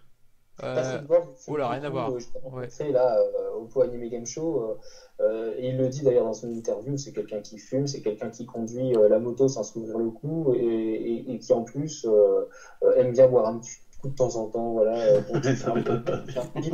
Il me dit, je fais rien pour protéger ma voix, elle a vieilli, faudra faire avec les gars, j'arrive un peu à retrouver la voix de Sangoku, machin, comme il le dit. Bon, non mais Horikawa, je pense tout simplement c'est cordes vocales qui dévissent plus que la clope. Après, il fait partie de ceux dont je n'aime pas l'évolution vocale. Norio Wakamoto, la voix de Cell, je ne trouve pas c'est mon seiyuu masculin préféré, entre parenthèses. J'attendais l'épisode de son apparition avec grande impatience, et puis il a pris un ton mais particulier pour cette première forme où il ronronne comme un espèce de chat. Alors attention. Il est aigu, et je n'ai pas du tout aimé son interprétation. Alors attention Mizumi, attention. Mizumi, attention. La voix qu'il prend pour la première apparition de Cell, c'était malheureusement pas une nouvelle découverte. Il prenait cette voix déjà dans Sparking, dans les Sparking, et tout le monde n'avait pas compris le délire qui s'était fait. Et a priori, on lui a demandé de jouer le monstre un peu débile, quoi. J'ai pas compris le délire aussi. Pour en revenir avec les problèmes de clope et tout, bah il y avait aussi un autre cas, c'était Hirotaka Suzuki, là, l'ancienne voix de Tenchinan, la voix de Shiryu dans Saint Seiya. C'était un très grand fumeur lui aussi, et ça s'entendait, je pense, à sa voix, et il est mort d'un cancer des poumons. Donc malheureusement, oui, ce problème est récurrent. C'est triste, hein, lui, parce que Suzuki, j'ai appris son décès bizarrement, c'est que j'avais pas encore internet à l'époque où il est décédé, en 2005 je crois, ou 2004, et j'avais acheté le jeu Dragon Ball Burst Limit, et j'ai vu que Tenchinan était doublé par un autre comédien, enfin un autre seiyuu. C'était pas la voix de C'était pas la voix de Peikwan qu'il avait, Tenchinan? Non, c'était pas encore Hikaru Midorikawa. Midorikawa est arrivé sur Kai. Là, c'est un autre gars, je sais plus qui il est, d'ailleurs je ferai la recherche après le podcast. Mais en tout cas, c'est un autre seiyuu. Il est mort en 2006. Il était mort. Et généralement, les personnages principaux comme ça, quand ils sont remplacés, c'est que quelque chose de grave est arrivé au seiyuu. Soit il est mort, soit il est vraiment indisponible pendant une durée, comme la maladie de tel ou tel autre seiyuu qui avait déjà été remplacé quelques fois. Et là, il a pris son décès après, donc j'ai dit merde, mais du coup, Kai a commencé et il était définitivement remplacé parce que on n'a pas de gens la vie. Avant de passer, attends, excuse-moi de te couper, mais avant de passer à Gokujo, mais il y avait un truc pour Shunan Gohan et moi, auquel on était très sensibles là-dessus sur la mort de la voix de Shiryu, de Tenchinan, c'est que Horitaka, en fait, c'est-à-dire que quand Saint Seiya Hades, ils ont changé toutes les voix pour dire que les anciennes étaient trop vieilles, bah, la voix de la décès d'Hirotaka, bah, ça pesait malheureusement sur la décision de Masami Kurumada, et du coup le staff qui était réticent à changer de comédien, nous aussi, nous on voulait encore garder les anciennes voix, bah, avec son décès on s'est dit ah merde, bah, en fait il avait raison quoi. Enfin partiellement il avait raison effectivement, donc les comédiens n'étaient plus jeunes, et c'est sur Saint Seiya, les OAV Hades, sa mort a beaucoup pesé effectivement, a relativisé sur ce changement. D'ailleurs, j'étais triste que dans ces OAV, il change la voix de Shun aussi, qui n'est plus Horikawa d'ailleurs. Ah bah, il y avait un gros. Je sais pas qui c'est, mais j'aimais pas du tout. Ouais, on va discréter rapidos, mais effectivement, il y avait un gros débat effectivement sur la voix de Shun. Il y en a effectivement dans les OAV de Saint Seiya qui pensaient que c'est la voix de Horikawa, justement, avait beaucoup trop évolué pour Shun et que justement ça posait problème. Et d'autres, bah, comme moi à l'époque, bah, je trouvais que ça passait largement. Bon, c'était une petite parenthèse sur Saint Seiya, excusez-nous. Oui, Mizumi, on t'écoute. Ouais, du coup, parmi les autres seiyuu qui me manquent énormément, tu l'as dit, hein, Kenji Utsumi pour Riplum. J'adore son seiyuu, hein, pourtant, je l'ai entendu encore récemment sur Fullmetal Alchemist Brotherhood, où il double le mari de Izumi Curtis. Sig Curtis, le gros baraquet, là, le boucher, là. Pas Barry the Chopper, hein, le mec qui tient une boucherie, là, le mari du maître de Ed et Al. c'était lui, c'est vrai. C'était lui, ouais, c'était lui. J'aime bien, c'est un bon seiyuu, mais sur Rikum, c'est pas ça. Rikum, il passe des aigus au grave, il roule les airs, il a un rire idiot. La voix est tellement marrante. Voilà. Et il est dans le gag complet, quoi. En plus, c'est une parodie des Super Sentai, des Ginyu Sentai, l'escadron spécial Ginyu, donc il faut jouer la parodie, il faut pas jouer le gros dur. Donc, déjà, ce truc-là. Laissez à Armstrong de Fullmetal Alchemist le gros dur, oui. Et en plus, voilà, c'est ça qui est amusant. Ouais. Mais il y a eu d'autres seiyuu comme ça. La voix de Nappa m'a beaucoup manqué. Là là. En plus, c'était en activité, c'était une honte, ça. Ah, punaise. Oui. Kenji Utsumi était encore en activité. Il est décédé bien après, puisqu'il a doublé pour Battle of Gods, il a doublé Shenlong. Pour la toute dernière fois. Du coup, ça prend, c'est une sorte de chant du cygne. J'ai savouré cette scène quand j'ai appris son décès et que j'ai appris qu'il avait doublé sur le film. Je l'ai savouré comme. Vraiment, j'en ai profité à fond. On la savoure d'autant plus maintenant, oui. Et toi, Gokujo? Voilà, Attends, on va peut-être passer à Gokujo qui n'a pas encore parlé. Ouais, bien sûr. Mais tu parles trop, bisous. Toujours. Moi, vous avez un peu tout dit. Il y a Nappa pour Shozo Izuka. Mais surtout, en fait, le problème, c'est que certains, on comprend pas pourquoi ils ont été remplacés. Et je pense, j'avais lu, je crois, il y a de fortes chances que ce soit peut-être pour l'argent. Encore une fois. Ah oui, on va revenir sur Kaioshin. Effectivement, il y a une anecdote très intéressante sur le comédien de Kaioshin qui fait chacun au passage dans Sanseiya. Oui. Au passage. Petit message publicitaire sur Sanseiya. Kenji Utsumi, vous en avez assez parlé pour Rikum.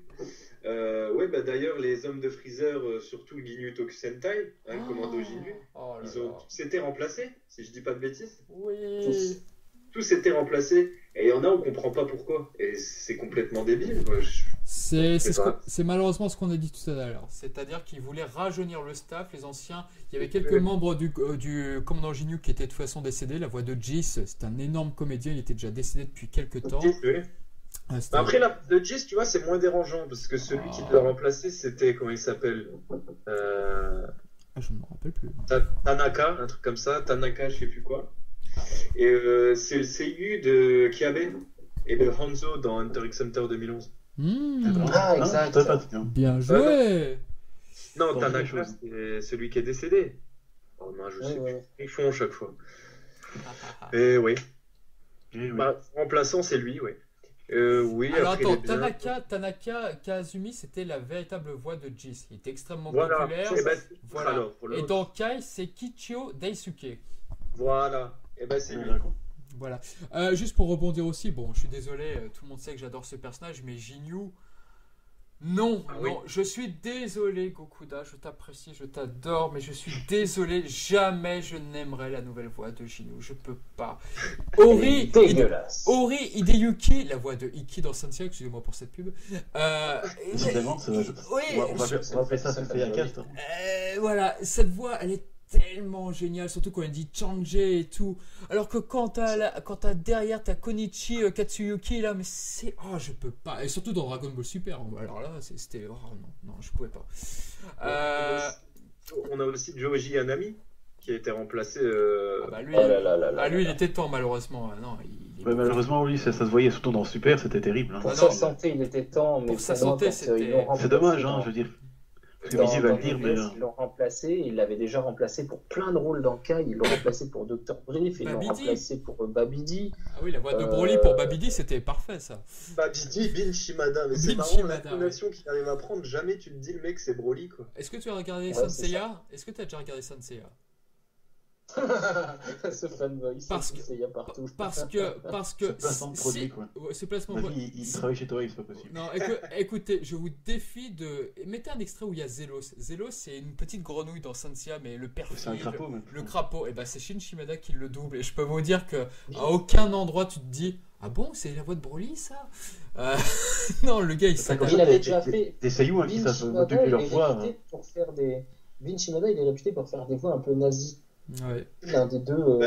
Nazi, t'es sûr du mot là?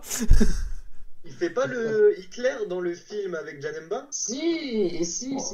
Ah bah voilà, tout se relie, Nazi, Hitler, voilà.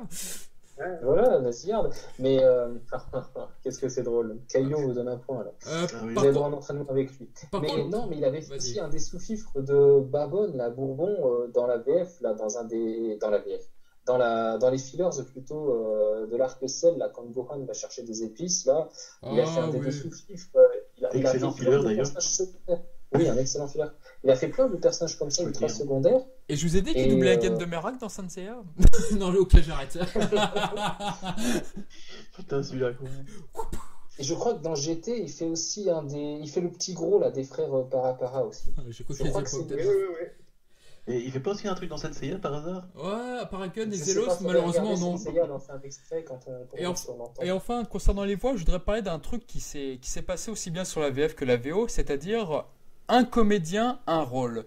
Par exemple, on va prendre un exemple très simple, c'était Ori Yukitochi là, qui doublait Dodoria numéro 19. C'était pas un hasard à la base. Dodoria numéro 19 avait pas mal de points communs, puisque tous deux se faisaient humilier par Vegeta.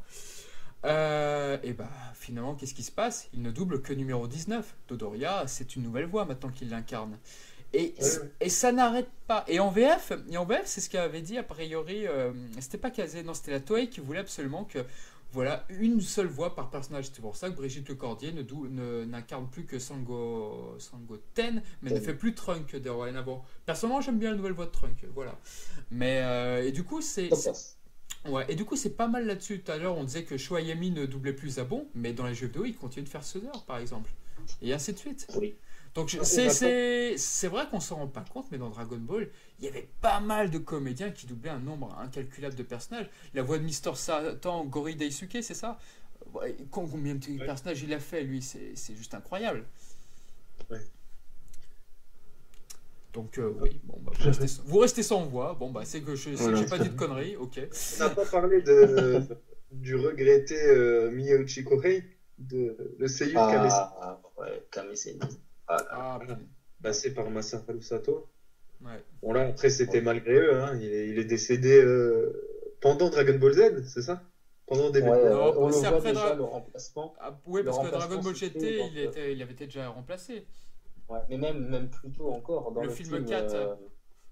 Le film avec Tapion, il est déjà remplacé. Il y a une très courte scène qui est censurée d'ailleurs dans la VF, une très très courte scène où il essaie de flotter Bulma et Bulma le gifle, et c'était déjà plus Kohei Miyauchi. On voit plus le barbecue de la même façon avec Kame-sennin. Plus jamais. Ouais. Non, c'est vrai, c'est d'ailleurs dans la VF aussi, ce Pierre Trabeau, je pense qu'il est décédé aussi, si je ne me trompe pas. Oui, il est décédé. Il est décédé dans les deux versions. Pierre Trabeau, j'avais mis sur Twitter justement une des dernières interviews de Pierre Trabeau. J'étais triste. Oui, je sais pas, il avait une maladie au niveau de sa voix à la fin. Parce que dans Dragon Ball Z, tu te dis à la fin, il a la voix cassée. Kame-sennin, comment ça se fait? Il le fait vieux et tout. Et bah non, le gars, il pouvait plus, quoi.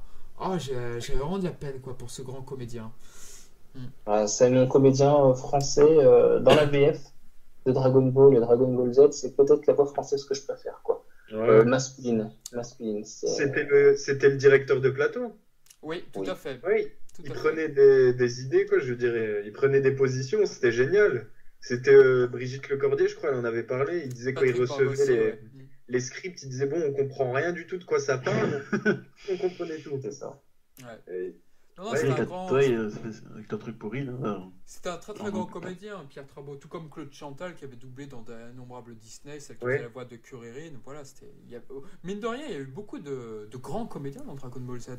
Georges Lican, il était beaucoup plus rare dans l'animation japonaise, à part Cobra peut-être, mais c'est vrai, on l'entendait pas souvent, ou dans Albator 84.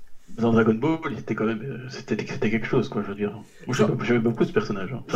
Georges Lican, la seule fois il m'a déçu. Ce comédien de doublage, pardon. Oui, merci pour Eric Legrand. Ça va bien. Merci Eric Legrand s'il nous écoute. Georges Lican, la seule fois il m'a déçu, Georges Lican, c'est quand Cell, il avait changé d'apparence la première fois après avoir assimilé numéro 17. Et là, je m'attendais qu'il fasse un effort pour changer la voix, qu'il prenne une grosse voix et tout, et finalement c'était la même chose, et j'avais été terriblement déçu. Alors que la VO, par contre... c'est dommage. Oui, Wakamoto, ça, il change à chaque fois. Minoru Wakamoto. Il est énorme, ce type. Je sais pas comment Moi, c'est de sa première forme, c'est génial, quoi, moi, je trouve. J'ai encore écouté ça il y a pas longtemps. C'est incroyable, quand même. Je dis, comment tu peux sortir un truc pareil? C'est là qu'on va chercher ça. Mais Georges Licorne, bon, c'est vrai qu'il a pas changé de voix, mais en même temps, ça faisait une voix en même temps humaine, Georges en même temps Licorne, monstrueuse, tu vois, je veux dire. paix à Il y son avait âme, les deux en même Georges temps. Licorne. On va peut-être revenir sur Dragon Ball Kai. Ouais. Ouais, mais pour juste revenir. un tout petit truc, Vas-y, c'est que vas-y. Georges Licorne, puisqu'on parlait de lui, il a jamais vraiment interprété les personnages qu'il a doublés différemment. Tao Pai Pai dans Dragon Ah, Ball c'est comme vrai. du monde, c'était Ginyu. Cell. Ouais, Ginyu. Ginyu, c'était pareil. Cold, quand il arrive sur Terre avec Mecha Frieza, c'est pareil. Oh non, non, non, Cell- non, non, non, non, non. Cold, c'est différent. Cold, Ah non, oui, Cold, c'est pareil. T'écouteras, c'est Non, du c'est Cell. Général Cord. le Oui, général. Général Cold. Non, non, mais Général Cold, Cord, quand tu s'il vous l'écoutes, plaît. sa voix te fait pas penser à Ginyu ou à Tao Pai Pai. Ah si. À si, moi si. pas, à moi pas. Si. Ah non. Il interprète comme Cell. Il interprète comme Cell. Ah non, non, non, non, non. Il faisait aussi Vinegar, Ah non, là, non, non, non, non, non, gros t'as mec raison, à t'as cornes, raison. le gros mec à cornes là, de l'équipe de Garlic dans les épisodes filler. Il Ah le fait oui. pareil aussi. Non, non, j'avais en mémoire Cold quand il commence à supplier le truc. Oui, oui, non, c'est vrai, tu as raison. Bisous, a toujours raison. Bon, bah, c'est bien ce que je constate. J'ai revu les épisodes en VF il y a pas longtemps, c'est pour Ah, ça. c'est pour ça que ça m'a plus Je marqué. triche. Sinon, dans la VF, bah, effectivement, Dragon Ball Kai, donc on a eu un nouveau doublage. Donc, ce qui était bien avec la VF, comme l'a dit Shonen Gohan, bah, les textes étaient respectueux. Effectivement, on avait plus Force de Vengeance, on avait Kiko, pour prendre un exemple tout à fait anodin sur Time Force de vengeance, quoi. Ouais, voilà. Donc, le Ah, doublage j'ai était, jamais entendu ça, là, tiens. donc, le doublage était beaucoup plus fidèle. Contre Par contre, Philippe Ariotti, bah, ce qui s'est passé, c'est qu'à la base, Kazi voulait prendre quelqu'un d'autre pour Freezer, et puis finalement, ils se sont dit, bah, vu qu'on a Philippe Ariotti, autant qu'on le laisse pour Freezer. Donc, c'est-à-dire que comme ils savaient, parce que dans Dragon Ball Z, voilà, Georges Licorne doublait Piccolo quand il rencontrait Freezer, et après, c'était Pierre Trabot, et c'était, enfin, moi, je trouvais ça épouvantable. Donc là, comme ils, Très bien. ah, est-ce que tu vas me dire ce qui s'est passé? Je n'ai rien compris. Ah, il parlait comme ça, je détestais. Et du coup, ils se sont dit, bon, bah, Philippe Ariotti, tu vas rencontrer Piccolo, donc tu vas différencier ta voix.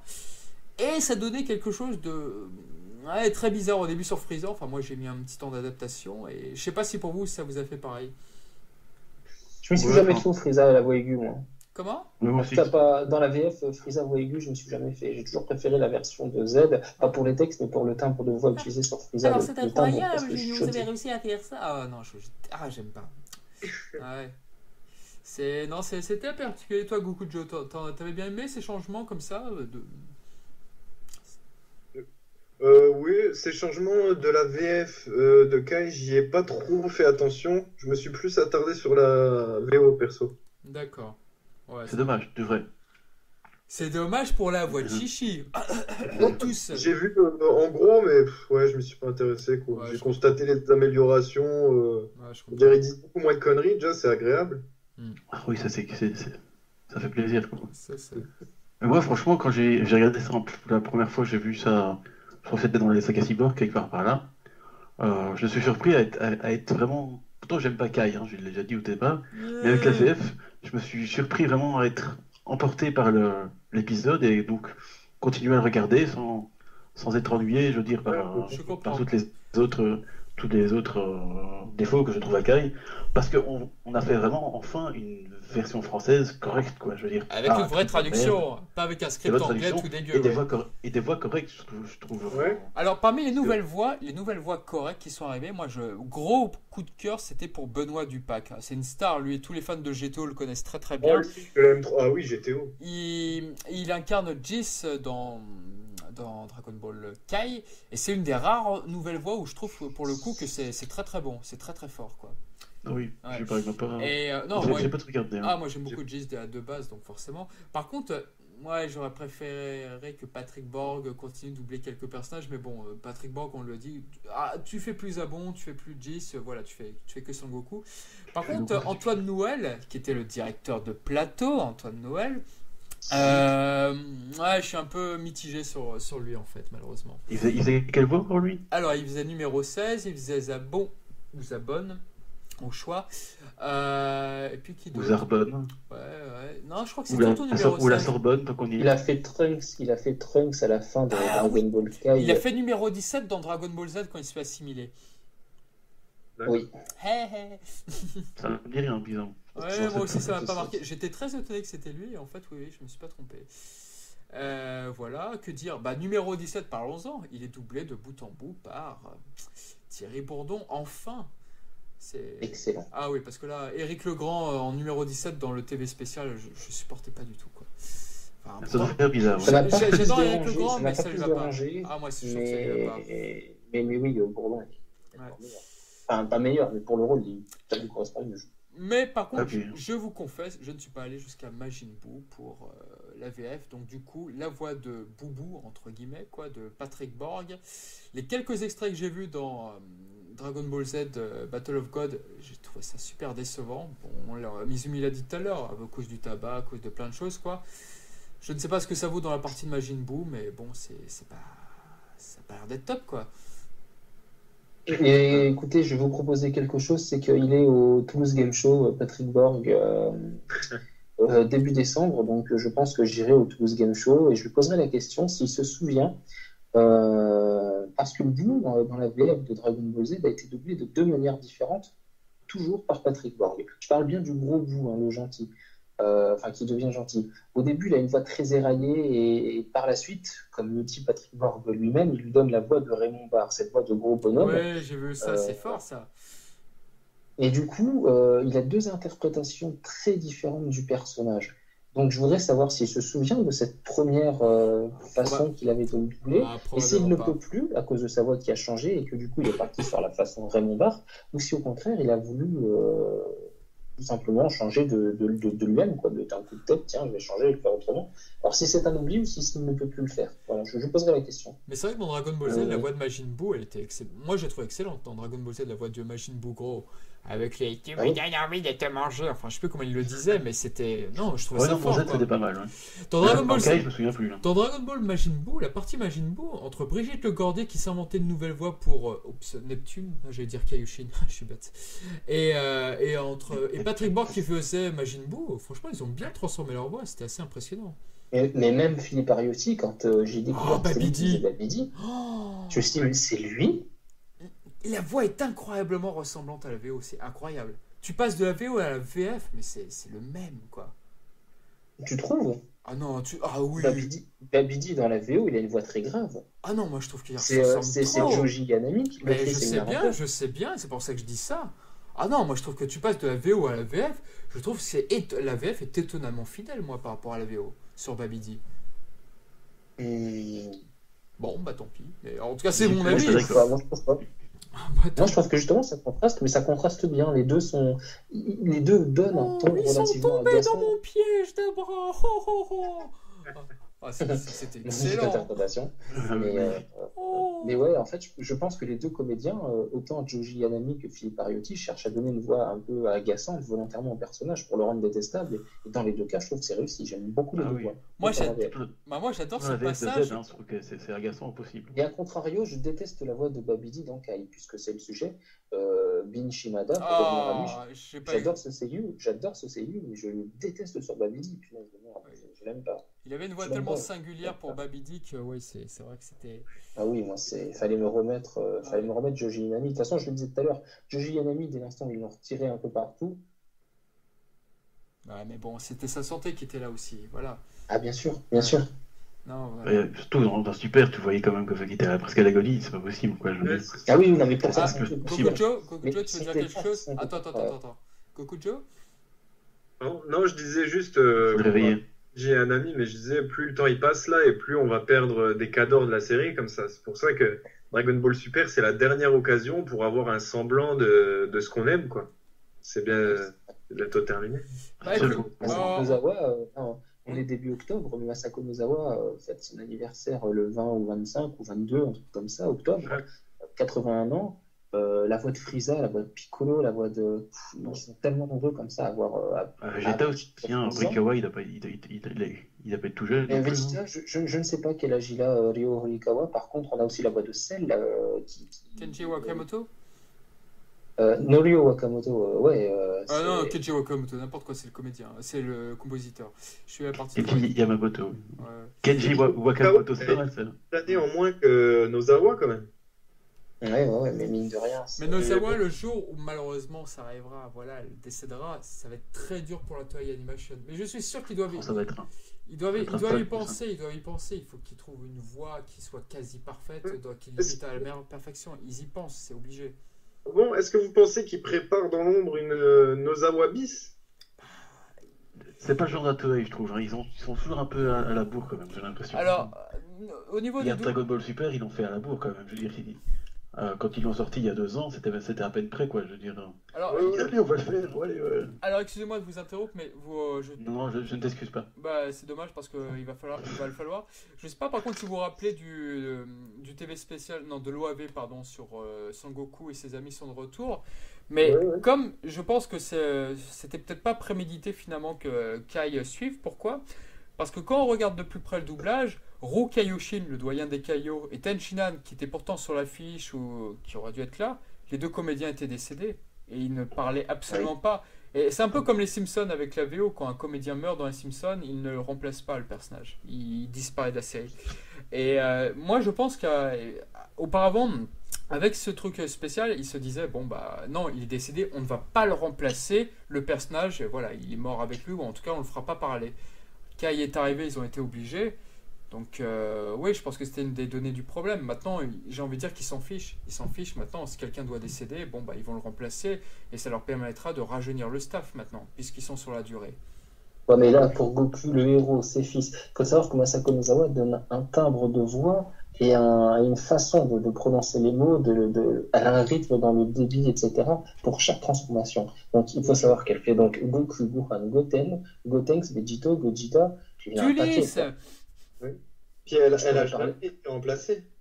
Et elle n'a jamais été remplacée. Et d'autre part, tu peux pas remplacer le héros. Surtout, il faut compter le nombre de personnages qu'elle fait, toute la famille de Goku,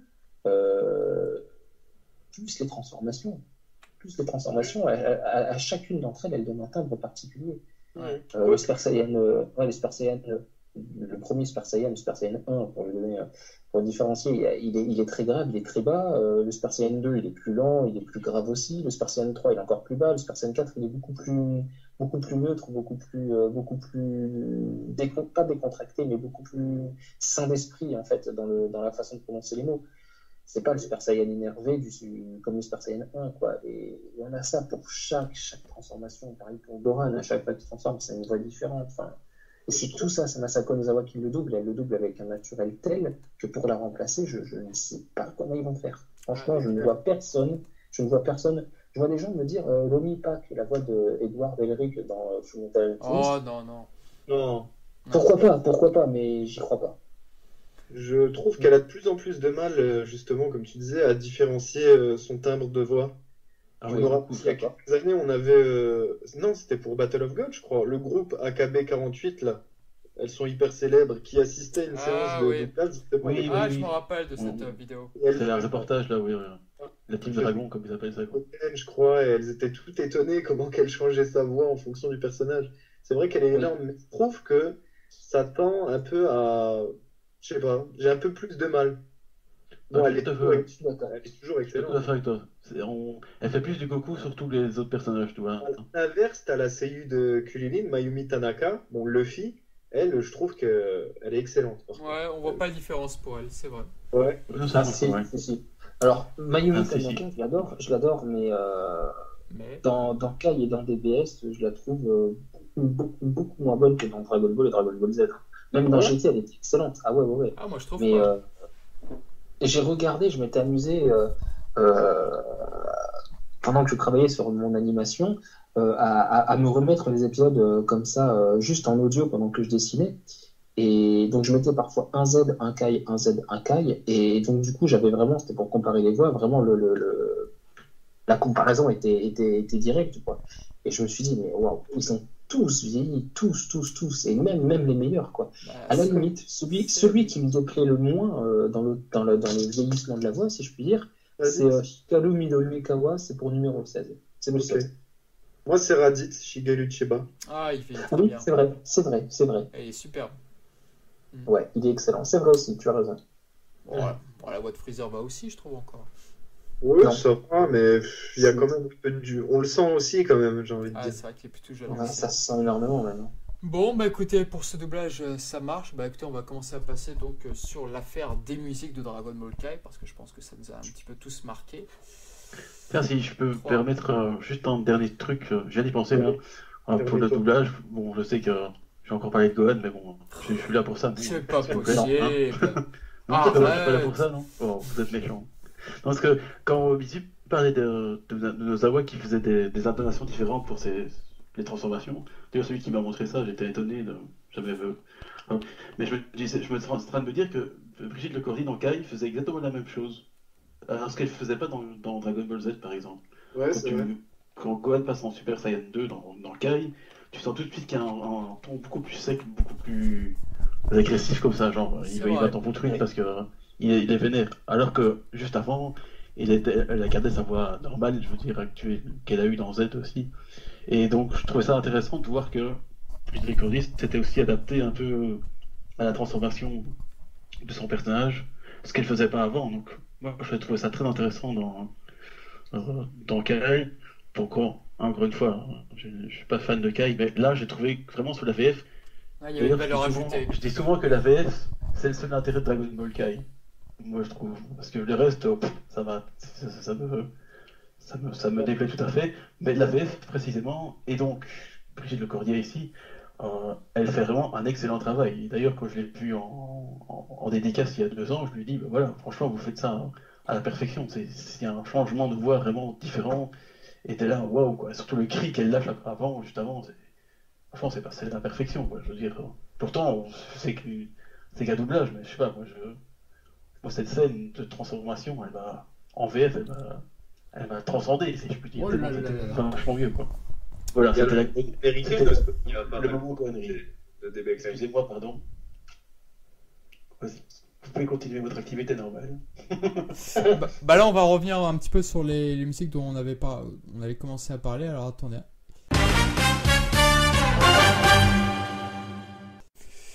Donc alors pour Kenji Yamamoto, donc il y a eu effectivement un petit impair au Japon. Donc ce qui s'est passé, c'est que Kenji Yamamoto, vous m'arrêtez si je dis pas de bêtises, donc c'était le compositeur de la plupart des musiques des jeux Dragon Ball Z. Dragon Ball, pardon, il avait commencé avec les Budokai, je crois, sur Super Nintendo. Je crois que c'était déjà de lui. Les Butoden, excuse-moi, n'importe quoi. Les Butoden, voilà, exactement. 1, 2, 3. Et puis après, il y a eu Ultime. Et après, il y a eu quoi? Il y a eu je me rappelle, Hyper Dimension, je vais y arriver. Il y a eu pas mal d'autres jeux, donc de sa patte. Donc il était plutôt, entre guillemets, connu chez nous, puisque voilà, on reconnaissait facilement sa patte. Et il a été rappelé pour succéder à Shunsuke Kikuchi, justement, pour Dragon Ball Kai. Rétrospectivement, ce qui s'est passé, c'est que des gens ont vu que certaines musiques étaient issues de certains films, des films américains extrêmement célèbres, donc c'était pas très malin. Et voilà, c'était remonté. Conséquence de quoi? Tous les produits dérivés où il y avait justement les musiques de Yamamoto ont été supprimés. Dragon Ball Raging Blast 2 par exemple, lui il a été totalement réédité puisque l'introduction maintenant ce n'est plus la chanson d'origine, les musiques ont été remplacées, donc voilà. Tout ça pour cette... Budokai 3, pardon, la oui. HD Collection. Oui. Les musiques ont été remplacées. Et je vais aller même plus loin. Ils ont réédité Butoden 2 sur Nintendo 3DS. Si tu achetais Extreme Butoden, Butoden 2 a des musiques japonaises différentes. Eh oui. Ouais. Donc c'est vous dire si c'est allé loin, quoi, cette histoire. Ils rigolent vraiment pas, la Toei Machine, quoi. Ils se font serrer, quoi. Donc vous, qu'est-ce que vous en pensez? J'irai même plus loin. Oh, encore plus loin. Hironobu Kageyama, donc un pote de Kenji Yamamoto. Hironobu Kageyama, pour ceux qui n'ont pas le médecin de situer, c'est le chanteur de Chala. Chala, vous devez avoir tous les endings des films de Dragon Ball Z. Et Umenoi, s'il vous plaît. Et Umenoi et d'autres insert songs qui ont été ajoutés dans le dessin animé. Kageyama a bien dit vous virez Kenji Yamamoto pour le plagiat, ok, c'est légitime, mais moi, si vous virez, je n'entendrai plus parler de moi pour un produit que vous produisez de Dragon Ball. Et il a sauté depuis. C'était son meilleur de la part. Et c'est bien triste. Son talent nous manque. Son talent nous manque. Après, quand il s'agit d'un produit Dragon Ball Z qui n'est pas de près ou de loin créé par Toei Animation, comme un jeu vidéo par exemple, il y a eu le jeu G-Star Victory VS où apparaissent Goku, Frieza et Vegeta. Il a chanté l'opening avec d'autres chanteurs, notamment celui de Senseiya, si je dis pas de bêtises, et encore un autre. Et du coup, voilà, c'est pas un produit Toei directement, donc là, il a accepté. Mais pour les produits Toei, Kageyama ne reviendra plus puisqu'on intéresse son pote à cause d'un faire de plagiat. Voilà. C'était juste l'information, mais c'est allé effectivement très très loin. Alors, D'accord. La information. Mais la mise information. Alors, coucou Joe, pour commencer, t'en as pensé quoi des musiques de Dragon Ball Kai avant les remplacements des musiques de Kikuchi, dont on va reparler après? Alors, au niveau des musiques de Yamamoto, euh, ce qui me dérangeait, moi, c'est au niveau des combats. Ah ouais? Je trouvais qu'il était vraiment mauvais quand les personnages se battaient. Il était vraiment pas fait pour ça, il était plus pour les moments, bah, justement, comment dire, musique un peu triste, tu sais, où j'avais retenu quand Kaio annonce à Goku, par exemple, qu'il y a Yamcha, Ten, Piccolo, Chaos chez lui, Mhm. et une musique un peu, tu sais, assez triste, assez jolie. Ouais. Là aussi, quand Dende dit au revoir au Namek, qui retourne sur la planète, Ah oui. qui a sa maladie du cœur, tous les trucs comme ça, mais par contre, dans les combats, c'est dégueulasse. Alors parfois, il a quelques petits thèmes rock assez sympathiques. Il y en a un que j'aimais bien, c'est quand Vegeta il sort de sa capsule dès qu'il arrive sur Namek. Je sais pas Mhm. pourquoi il s'est fait un kiff, il y a un petit thème qu'on entend très rarement. Et voilà, non, pour les combats, je le trouve justement mauvais sur tous les points, quoi. Et juste, ma BGM préférée, j'en parlais avec Mizu, je vous en ai parlé déjà, c'est euh, quand Goku power up contre Cell. Elle est Ah, je magnifique. trouve sublime. Ah oui, Et vous en avez parlé, oui. Pour ceux à qui ça parle, oui, ouais, vas-y, je te laisse finir. Non, c'était juste pour dire qu'en fait, on l'entend aussi pendant le Final Flash de Vegeta et aussi quand Gohan repousse le premier Kamehameha de Cell dans le ciel. Hmm. Voilà, si ça peut aider les gens à l'identifier, cette musique, parce que je pense pas qu'on ait le droit pour l'utiliser. merci.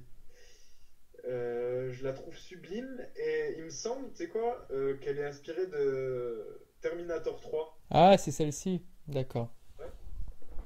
Ouais. Celle de Terminator 3, c'est quand les humains artificiels numéro 19 et 20 apparaissent, donc on a Goku de ça, ils sont encore sur le rocher, là où ils ont retrouvé Bulma et Yamcha et Tenshinhan. Ouais. Il y a cette musique où numéro 20 et numéro 19 apparaissent, ils marchent comme ça. Ça, c'est vraiment celle qui était plagiée de Terminator. Ah ouais? C'est sûr, ouais, c'est certain. C'est une musique, d'ailleurs, j'avais adoré cette BGM aussi. Je confonds Très pas angoissante, Terminator très et froide. Terminator 3. Non, excuse-moi, je t'écoute.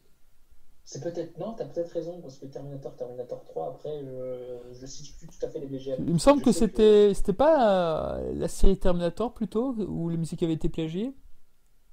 Peut-être. Ouais, C'est possible. Et toi, Shunan Gohan, c'était quoi ton ressenti sur les musiques? Eh bien, ça va être très simple. Je les ai tellement détestés que je crois que je les ai tout oubliés, en fait. Oh, Honnêtement. ah bah bravo! Honnêtement, j'étais en train de, pendant que vous parlez, j'étais en train de me dire, bon, quelle musique m'a marqué, Ah bah, qu'est-ce que Il y a j'aurais pu même aimer, on pas sait les jamais. chansons de Dragon Ball On Kai sait qui t'ont jamais. marqué là? On sait jamais. Et quand j'étais en train de me dire, ben non, en fait, c'est comme, bon, je vais encore digresser, mais c'est comme Sumitomo sur Battle of God, quoi. Il y a rien qui m'a. Non, Je je crois peux que comprendre. Yamamoto, c'est pire, en fait, je pense. Parce que Ah bon? Sumitomo, bon. Oh non, je préfère largement Yamamoto. Moi, je préfère largement Sumitomo. Hein. Ah Pourtant, bah. je suis pas fan de Sumitomo, mais au moins, je retiens un peu. Yamamoto, je crois que j'ai tout oublié, honnêtement. Ah, Il a c'est fait des gros dommage. blocages. Bon, Je bah. pense qu'honnêtement, je sais plus. Je vois plus ou moins. Je vois celle que je me souviens, c'est celle qui m'a le plus choqué. C'est celle qu'ils ont mis sur la transformation de Gohan en Super Saiyan 2. C'est étrange. Franchement, je ne sais pas qu'est-ce qui a été fou de cela. Bref. Est-ce que quelqu'un se souvient de la musique qui accompagne Kuririn lorsqu'il se fait ébrancher par Freezer, lorsqu'il se fait torturer par Freezer? Ah, les chanter, il y a des chœurs ou je sais pas quoi. Là. Ouais, c'était très bizarre. Nananana, nananana, nananana, nananana. Enfin, c'était très bizarre. Je trouve, moi, ça me faisait plus rire qu'autre chose. C'est peut-être la même question.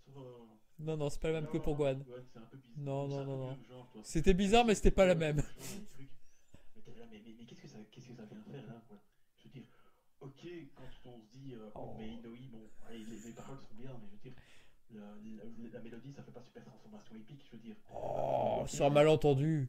Eh ben, moi, je trouve que c'est cœur, moi. Non, mais ça n'a rien à faire là-dessus, quoi, je veux dire. Bon, bah. Allez, limite, je suis sûr que je vais aller voir ce que Falconer a fait sur Dragon Ball Z, ça sera encore mieux, tu vois. J'en doute, mais bon. Ne disons pas des choses qu'on pourrait regretter. Parce que Falconer, c'est encore pire, hein. Je veux dire. Et toi, Mizumi, du coup? Et toi, Mizumi, t'en as pensé quoi? En 2 minutes! je suis un peu de l'avis de Goku Joe, c'est-à-dire que pour les combats, je retiens pas grand chose. C'est plus les musiques un peu, des gros moments, un peu les scènes épiques. L'adieu, je me souviens de l'adieu de Dende à Gohan, là, quand ils se tiennent les mains et que Polonga le téléporte Dende en dernier pour leur laisser le temps de se dire adieu. J'ai adoré cette BGM. J'ai même d'ailleurs préféré Nozawa, juste pour dire très brièvement, sur Gohan dans Kai. Je trouve que le Sayonara il est vachement touchant. Il colle bien à la BGM. Le power-up de Goku contre Cell, là. Qu'est-ce qu'il y a d'autre aussi que j'ai retenu? L'explosion de Namek aussi, j'ai beaucoup aimé cette BGM. L'apparition de 19 et numéro 20, quand Goku, Kulilin et tout ça essaient de les repérer dans la ville avec les yeux parce qu'ils peuvent pas sentir le ki et tout, là, quand ils sont encore sur le rocher. Et il y a aussi celle quand Frieza et Cole devront arriver, qu'on a Gohan qui est là dans le ciel et qui cherche le Krillin, comme ça, ou Kulilin, comme vous voulez. Il y a une BGM assez inquiétante aussi, qui met une ambiance assez sombre, que j'ai beaucoup aimé. Après, sinon, je pense que c'est à peu près tout. Ah bah bravo.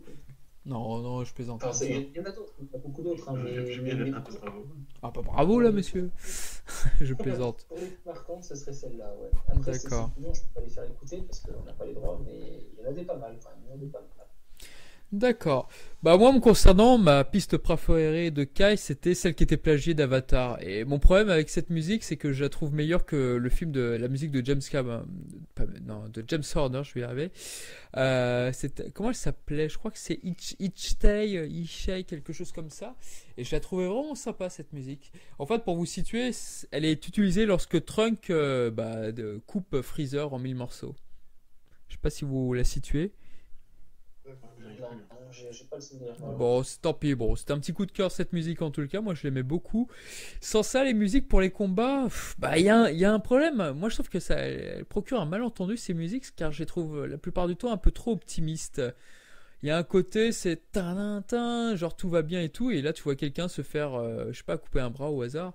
Et non, du coup, c'est très bizarre, quoi. C'est très bizarre parce que ça donne un peu une musique de pêche, de machin, mais quand t'as une scène dramatique, je trouve que c'est pas. Je sais pas, je trouve que ça va pas spécialement bien avec.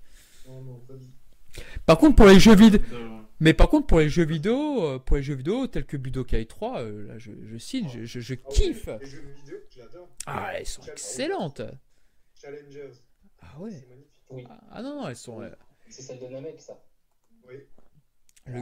C'est génial. Ah, c'est limite. Et d'ailleurs, pour revenir là-dessus, plus jamais depuis le renvoi de Kenji Yamamoto, je n'ai apprécié vraiment à 100% une BGM d'un jeu vidéo de Dragon Ball. Plus jamais. Oui, je me rappelle plus quel nom de son remplaçant, mais oui, c'est pas terrible. Et d'ailleurs, j'aimerais bien avoir le nom des compositeurs de celui qui fait les musiques des Tenkeshi en la version PAL, parce moi je le trouve à titre personnel assez médiocre, mais bon, voilà.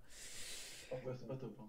Ah non, c'est. Moi, je les ai remplacés par des musiques originales Moi d'ailleurs. aussi. Moi, j'ai acheté le jeu Jap. Moi, je suis jeu américain, mais. Ah là là.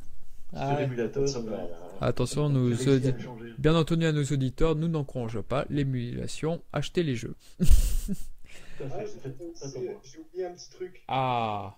Au niveau des insert songs. Ah. Je sais pas si vous vous rappelez. Non. Là, Laquelle déjà? Par contre, Kai, je trouve, a fait un super travail. Quand ils vont récupérer les corps de leurs amis, vous savez, après la bataille avec Vegeta, Nappa. Ah oui, il y a une BGM, une insert song là, plutôt. Sublime, avant qu'ils montent dans l'avion. De KBC, ouais. Il y a de l'espoir. Celle-là, je la trouve sublime. Et il y a, bon, celle-là, c'est plus drôle, mais je pense, le Ginyu Tokusentai Song. Ah oui, elle est pas mal celle-ci. Elle est pas mal, ouais. J'ai totalement oublié. Ah ouais? Ah mince. Regarde. Ah ouais. C'est le Ginyu Tokusentai avant de partir. C'est dès qu'ils arrivent devant Frieza.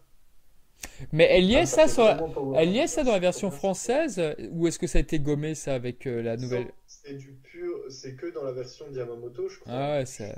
Je suis pas sûr. Hein, je l'ai pas revu depuis des lustres, donc c'est vrai que c'est difficile, ouais. Il faut savoir que si pour nos éditeurs, si vous avez un DVD de Dragon Ball Kai avec les musiques de Kenji Yamamoto, peut-être que plus tard ça vaudra cher.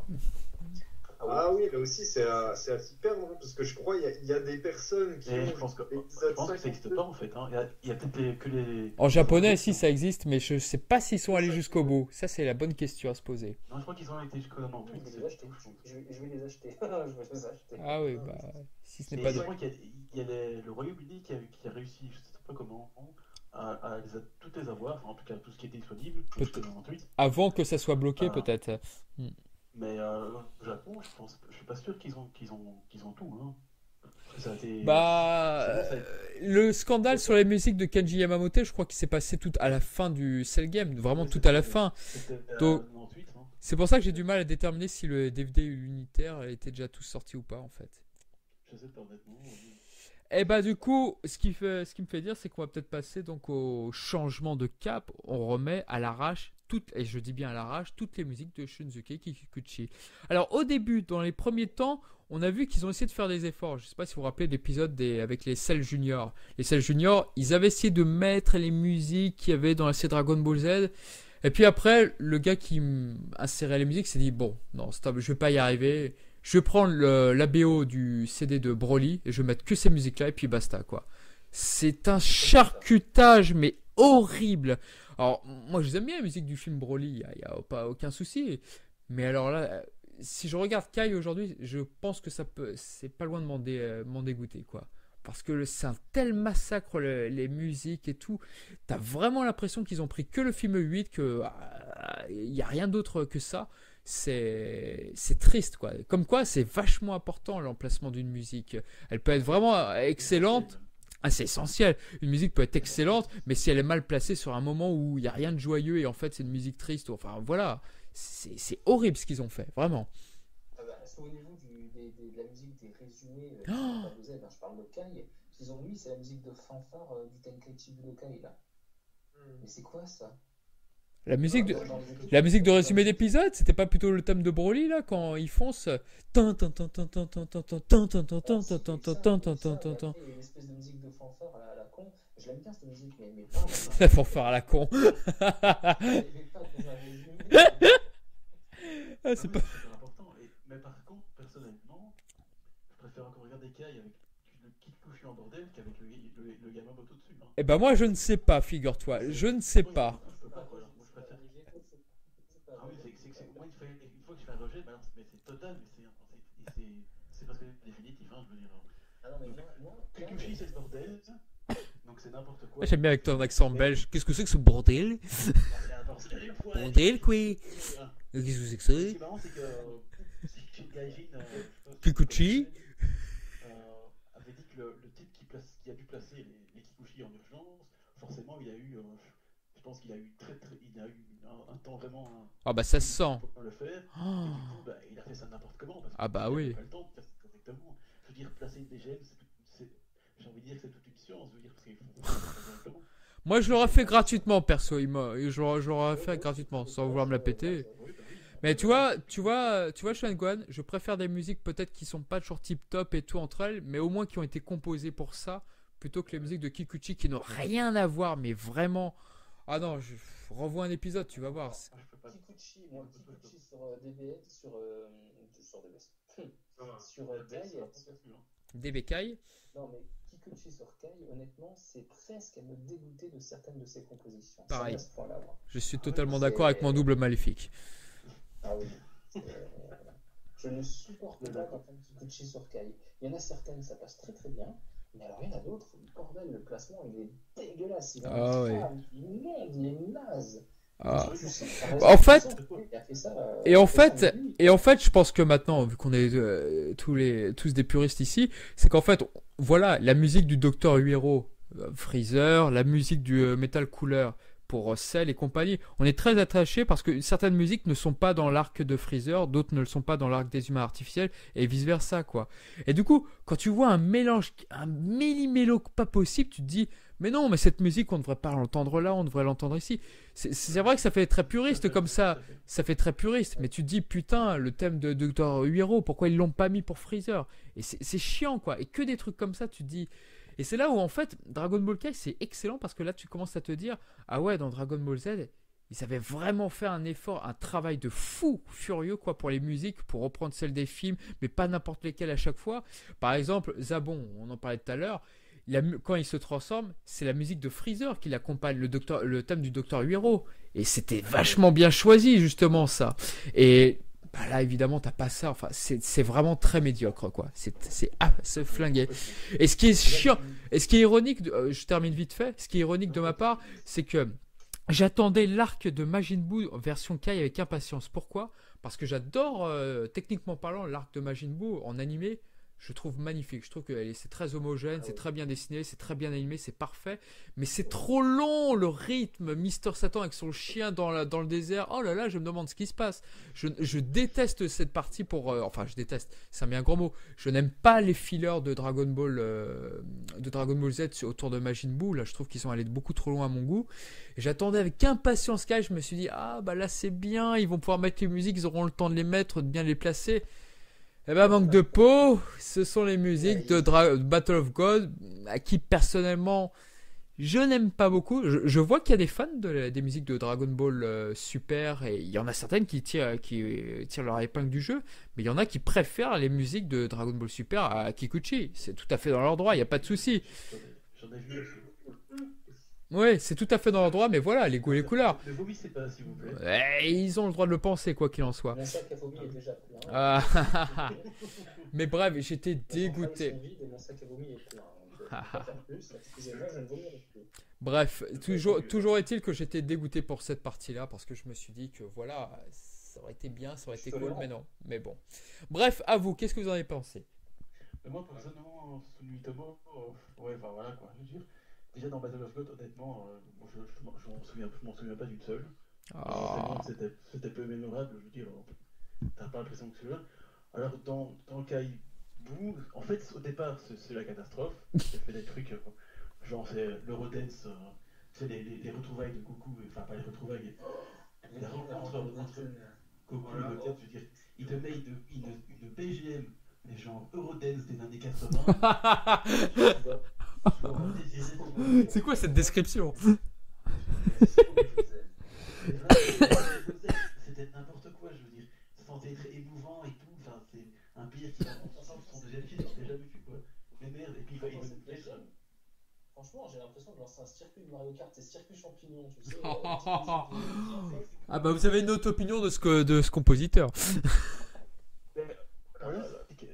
Moi je dis qu'après ça s'améliore. Et dans Super, je trouve qu'il fait quand même déjà un meilleur travail. Ah bah pour la partie de Black Goku, il a fait un bon boulot personnellement. Ouais, voilà, donc, mais dans le Kai Buu, au départ, mais je te dis, cette rencontre Goku Goten, mais il va nous mettre un truc dégueulasse. Ouais. Mais le pire, c'est qu'il utilise pendant le combat Goten Trunks. Le mec, il sait pas si c'est musique de retrouvailles ou si c'est musique de combat. C'est le problème, je sais qu'il place les BGM, mais il fait ça comme un pied aussi. Et toi, Gokujo, est-ce que t'as aimé? Attends, on va peut-être laisser parler Gokujo. Qu'est-ce qu'il en a pensé?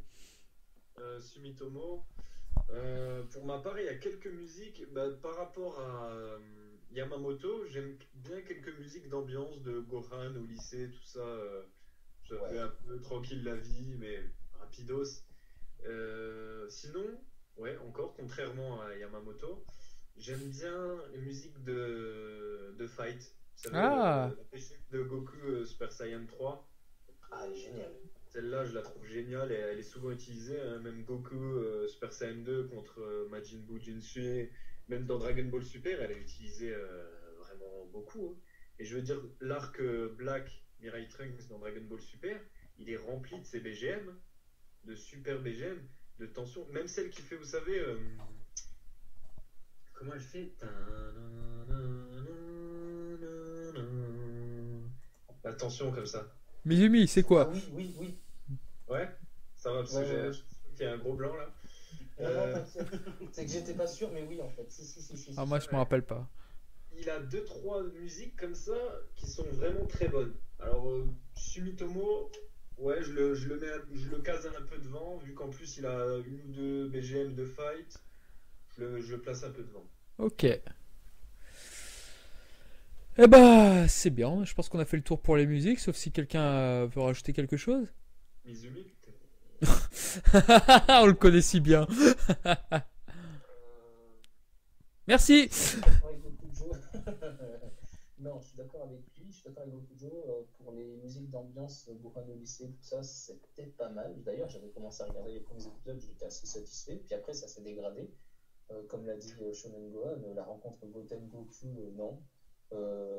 J'ai bien aimé par contre Goku qui devient Super Saiyan 3. Elle est utilisée d'ailleurs quand Vegito apparaît dans DBS. Très bonne idée. Quelqu'un a jeté les dés. Après, en fait, je les retiens pas très bien, ces BGM, c'est ça, c'est que Pareil. aussitôt entendu, aussitôt oublié. J'aime bien le thème égyptien de Virus, par contre, dans le premier arc, je le trouve sympa. Il est cool, sûr. J'aime beaucoup aussi. Ça correspond bien à Virus, en fait. C'est un thème assez mystérieux, assez mystique, mais à la fois assez rigolo. C'est Virus, en fait. C'est totalement. Il est mystérieux tout en étant marrant, ce personnage. J'adore Virus. Après, franchement, les autres BGM, il y a une musique d'ambiance là qu'on entend souvent quand c'est le cas de Makatsu Corporation, notamment quand tout le monde s'y retrouve, parce que je sais pas, c'est devenu le nouveau QG de DBS, ça. Ils sont tous à Makatsu Corporation tout le temps. Ouais, ça c'est un peu dommage. Ils ont de la place, quoi. Ouais, bah, tant mieux. Ouais, Ils ont exploité des Namek, des dinosaures. Il pourrait aller chez Dieu. Ouais, non, peut-être que Dead Dave, il la veut plus, quoi. Et puis qu'ils ont pété son palais, là. C'est dommage parce que l'ancien QG, pour le coup, c'était vraiment le palais de Dieu. Mais là, du coup, il y a ces musiques un peu calmes là que j'aime bien de temps en temps. Je vais pas vous les chanter parce que je les ai même plus en tête, mais je sais que je les ai bien aimées. C'est ça qui est rigolo. C'est que je les ai pas retenues, je saurais pas vous les chanter, mais je sais que je les ai bien aimées. Si je les réentends, je vais vous dire. C'est déjà pas mal. Mais voilà, sinon, Sumitomo, honnêtement, je n'ai pas la prétention de mettre une note sur 20, mais pour moi, il est loin derrière Yamamoto. Quoi. Loin derrière. Je suis pareil avec mon double maléfique. Je préfère aussi Yamamoto. J'irais même jusqu'à dire que Yamamoto, il revient, je capte des mains, je suis content, je saute de joie et je regarde les épisodes parce qu'il y a lui. Même si l'épisode c'est de la merde, je vais regarder parce qu'il y a Yamamoto. Ouais, je suis un peu d'accord. C'est pas grand chose. Ah ouais? Ah ouais. Je préfère. C'est son très américanisé. Je sais pas si ça se dit. Ouais, je sais pas. J'ai pas l'impression. Mais en fait, il peut faire des trucs un peu à la Fall Connor comme ça. C'est un peu. Oui. Souvent j'ai dit ça, c'est dans le début de Kaibu d'ailleurs. J'ai dit qu'il faisait des musiques d'ascenseur, quoi. Je veux dire. Il y avait une musique, je crois que c'était pour quand Gohan allait au lycée. J'appelais ça Coconut and Banana parce que c'était un peu, tu sais, il y a des un peu, tu sais, une musique tropicale comme ça avec un peu comme une musique de Super Mario Kart, quoi. C'est là, donc ça fait musique d'ascenseur comme Connor qui fait des musiques de jeux vidéo, alors il devrait faire autre chose. Mais non, moi tu vois, par contre, ouais, moi je trouve que les musiques de Kenji Yamamoto, bah, je les trouve mélodieuses. Je suis capable de les avoir en tête, même si je les aime pas en fait. Mais je suis capable de les retenir, aimer ou pas, peu importe. Alors que Norihito Sumitomo, pardon, j'arrive jamais à le dire. Ouais, j'ai beaucoup plus de mal. Il y en a quelques-unes qui m'ont marqué, le thème de Freezer, des trucs comme ça, ou peut-être le thème de Beerus, mais pas des masses quoi. C'est ouais, je sais pas. Quand il a fallu en parler, j'ai eu du mal aussi. J'arrive pas. Alors que Yamamoto, je sais pas. Non, c'est dans les mélodies. Il y a quelque chose qui fait que j'arrive pas à retenir l'autre. Et ben voilà. Bon. Peut-être parler des openings, peut-être. Oui. Parce que je trouve que le premier opening de Dragon Ball Kai, c'est quoi, Dragon Soul, c'est ça? Non, c'est pas le Dokkan Battle. Le Dokkan Parasite, au départ. Oui, il avait de la pêche, il était sympa. Moi, franchement, je kiffe. Hein. Ah bon? Ah non, oui, mais. Alors, moi, c'est Dokkan Paradise. Moi, je suis fan. Ouais, c'est le premier, c'est Dragon Soul. S'il y a vraiment des openings et endings récents, c'est-à-dire post-Dragon Ball GT, on va dire, ce qui se fait depuis le retour de Kai, il y a Orange Hero, donc elle est géniale. Dommage que c'est pas une version longue. Et après, il y a le deuxième ending de DBS. Sinon, ça fait pas beaucoup.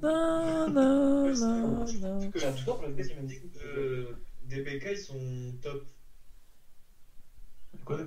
J'ai pas entendu. J'ai pas entendu, vous pouvez recommencer? Les Dragon Ball Kai sont top, je trouve. Ils arrivent à avoir une diversité et garder une qualité. J'ai beaucoup aimé personnellement. Ah bah ils ont tout mis, c'était une vitrine pour le opening. C'est vrai qu'ils ont. Ouais. D'ailleurs, c'était un peu le changement quand tu vois l'opening avec des persos super bien dessinés, et puis quand tu vois Kai qui arrive. Et on peut aussi parler. Le premier ending était bien, la Dear the Last Scholar ou je sais pas quoi, il était pas mal celui-là aussi. Là. Ouais. Et on peut parler aussi des high catch. Voilà, dans Dragon Ball Z, on s'est tapé Sangohan tout petit avec Goku au milieu d'épisodes à chaque fois. Et c'est vrai que dans Dragon Ball Kai, ils sont allés à l'opposé. Ah bah on va faire soit Saibaman. Ah bah après on va faire Nanapa. Ah après on va faire Vegeta. À chaque fois ça changeait tous les 4-5 épisodes. Bon, je dis pas que les dessins étaient toujours exceptionnels à chaque fois, mais bon voilà, c'était un petit plus. Ouais, c'était ça.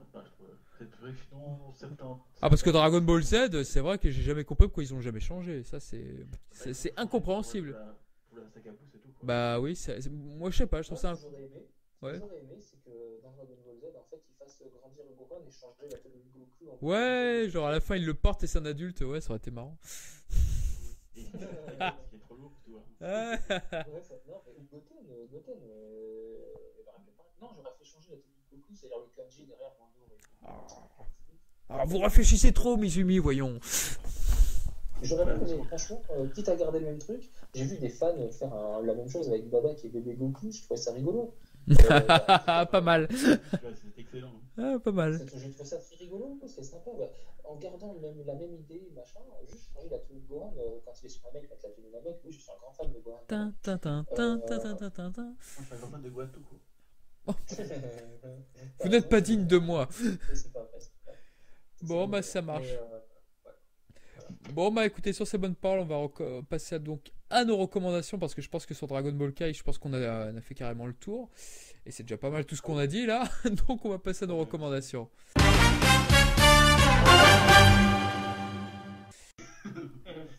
Et ça, oui. Donc là, on va passer un petit peu à nos recommandations à chacun des membres du staff. Donc alors, qu'est-ce que vous avez vu? Qu'est-ce que vous avez envie de recommander à nos auditeurs? C'est parti. Coucou Joe, à toi l'honneur. Alors, moi pour ma part, il y a le premier épisode de Black Clover qui est sorti hier. Et c'est un gros shonen qui a bien la cote. Et vu que j'ai lu les tomes un petit peu, je peux vous dire, ouais, c'est de la qualité. Donc, anime à suivre. Et je peux que vous le recommander. Hein. Franchement, j'aime beaucoup au niveau de l'aventure, du paysage. On peut voir des trucs sous-marins, comme des châteaux. On découvre, c'est vachement vague. Et l'intrigue est pas mal aussi. J'aime beaucoup le personnage principal. Et voilà, je vous en dis pas plus, allez le voir. De toute façon, c'est gratuit pour l'instant. D'accord. Ok. Et toi, Shunan Gohan, qu'est-ce que tu as aimé dernièrement? Eh bien, moi, j'ai acheté il y a un peu le tome numéro 2 du manga Legend of Zelda Twilight Princess. Oh Déjà, j'ai beaucoup aimé le jeu, mais alors le manga est aussi vraiment très bon. C'est toujours dessiné par les mêmes qui font les anciens mangas, mais là, ils ont vraiment adapté au style vraiment réaliste du jeu donc de Twilight Princess. Et c'est vraiment magnifiquement dessiné, très détaillé et tout. Franchement, si vous avez aimé le jeu, eh ben, vous aimerez le manga assurément. Et même sans aimer le jeu, je pense que vous aimerez le manga aussi quand même. Parce que carrément. C'est vraiment très bien dessiné. Puis la mise en scène est vraiment où ils ont rajouté des trucs parce que comme ils font d'habitude, parce que bon, le jeu forcément c'est un jeu, donc pour l'adapter en manga, on peut changer, mais franchement c'est vraiment excellent. Donc si je peux recommander un truc, c'est ça. Ah bah écoute, ok, c'est noté. Et il faut acheter aussi Dragon Ball Dawnmark qui est déjà sorti aujourd'hui. Ah, il est sorti, c'est vrai. Aujourd'hui 4 octobre. Eh oui, nous enregistrons le 4 octobre, voilà. Voilà. Donc Dragon Ball Dawnmark aussi, je ne l'ai pas encore eu, je vais faire ça demain, mais à mon avis, ça a l'air top. Eh bah écoute, on va voir ça. Et toi, Mizumi? Alors récemment, j'ai pas acheté grand chose, si ce n'est qu'en ce moment, je suis dans ma période Fullmetal Alchemist, donc. Ah, toi aussi. Toi aussi. J'ai revu l'animé Copieur. qui est une véritable tuerie. J'ai aimé le doublage, j'ai aimé les dessins, j'ai aimé l'animation, l'histoire, les dénouements, la façon dont est racontée l'histoire. Bref, pour moi, c'est presque un sans faute. Il n'y a pas de sans faute, donc c'est presque un sans faute. Donc je recommanderais ça parce que j'ai rien de récent pour l'instant. Je me suis pas trop penché sur l'actu, donc je vais recommander de l'ancien parce que c'est vraiment de la qualité quoi. Un animé de 2010 de cette qualité, ça a 7 ans et ça continue de me plaire 300%. Donc, foncez si vous n'avez pas vu. La première série est très bien, la deuxième, Brotherhood, suit plus le manga. Et j'ai kiffé. Ouais, je suis en train de la regarder chaque matin dans le train et je confirme que c'est une très très grande série. Le best-of des doublages japonais. T'as tous les grands noms du doublage, c'est juste incroyable. Quant à moi, écoutez, moi ma petite recommandation, c'est le film It, là qui est actuellement au cinéma et ça a été un véritable coup de cœur. J'étais très attaché aux téléfilms, qui ont un petit peu mal vieilli, surtout la suite.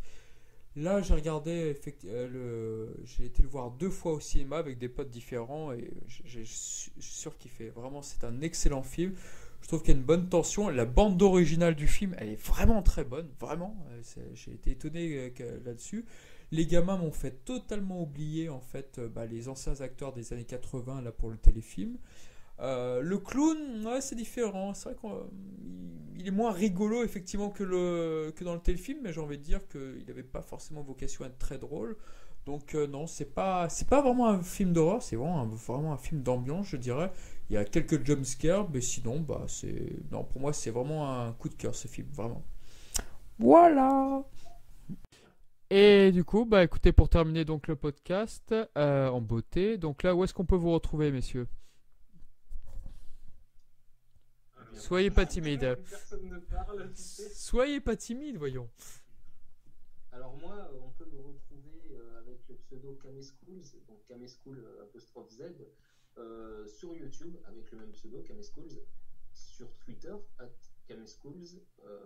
J'ai une page Facebook qui correspond donc à la chaîne Kameschools toujours, et enfin sur Facebook aussi où je tiens au groupe Dragon World. Voilà. Mm-hmm. Ah, et sur Dragon Ball Ultimate aussi, où je suis rédacteur et traducteur occasionnel français-anglais. Yeah, Shonen Gohan, à vous. Et bien moi, tout simplement sur Twitter, au même nom, donc Shonen Gohan. Ah. Sur Facebook, Hugbor, parce que Facebook, il est méchant avec les pseudos. Donc, salut Hugues. Il faut faire genre quand tu mets un nom. Faut que je la fasse. C'est pas vrai, mais... Et c'est tout, sinon, voilà. Merci. Goku Joe. Pour ma part, je tiens une page d'actualité, d'information sur Dragon Ball sur Facebook. Et quelle page? DB World. Et sur Twitter, Dragon Ball _ Voilà, le principe c'est le même, information, actualité, divertissement. Et vous saurez tout à l'avance. Yeah. Hentai aussi. Ouais.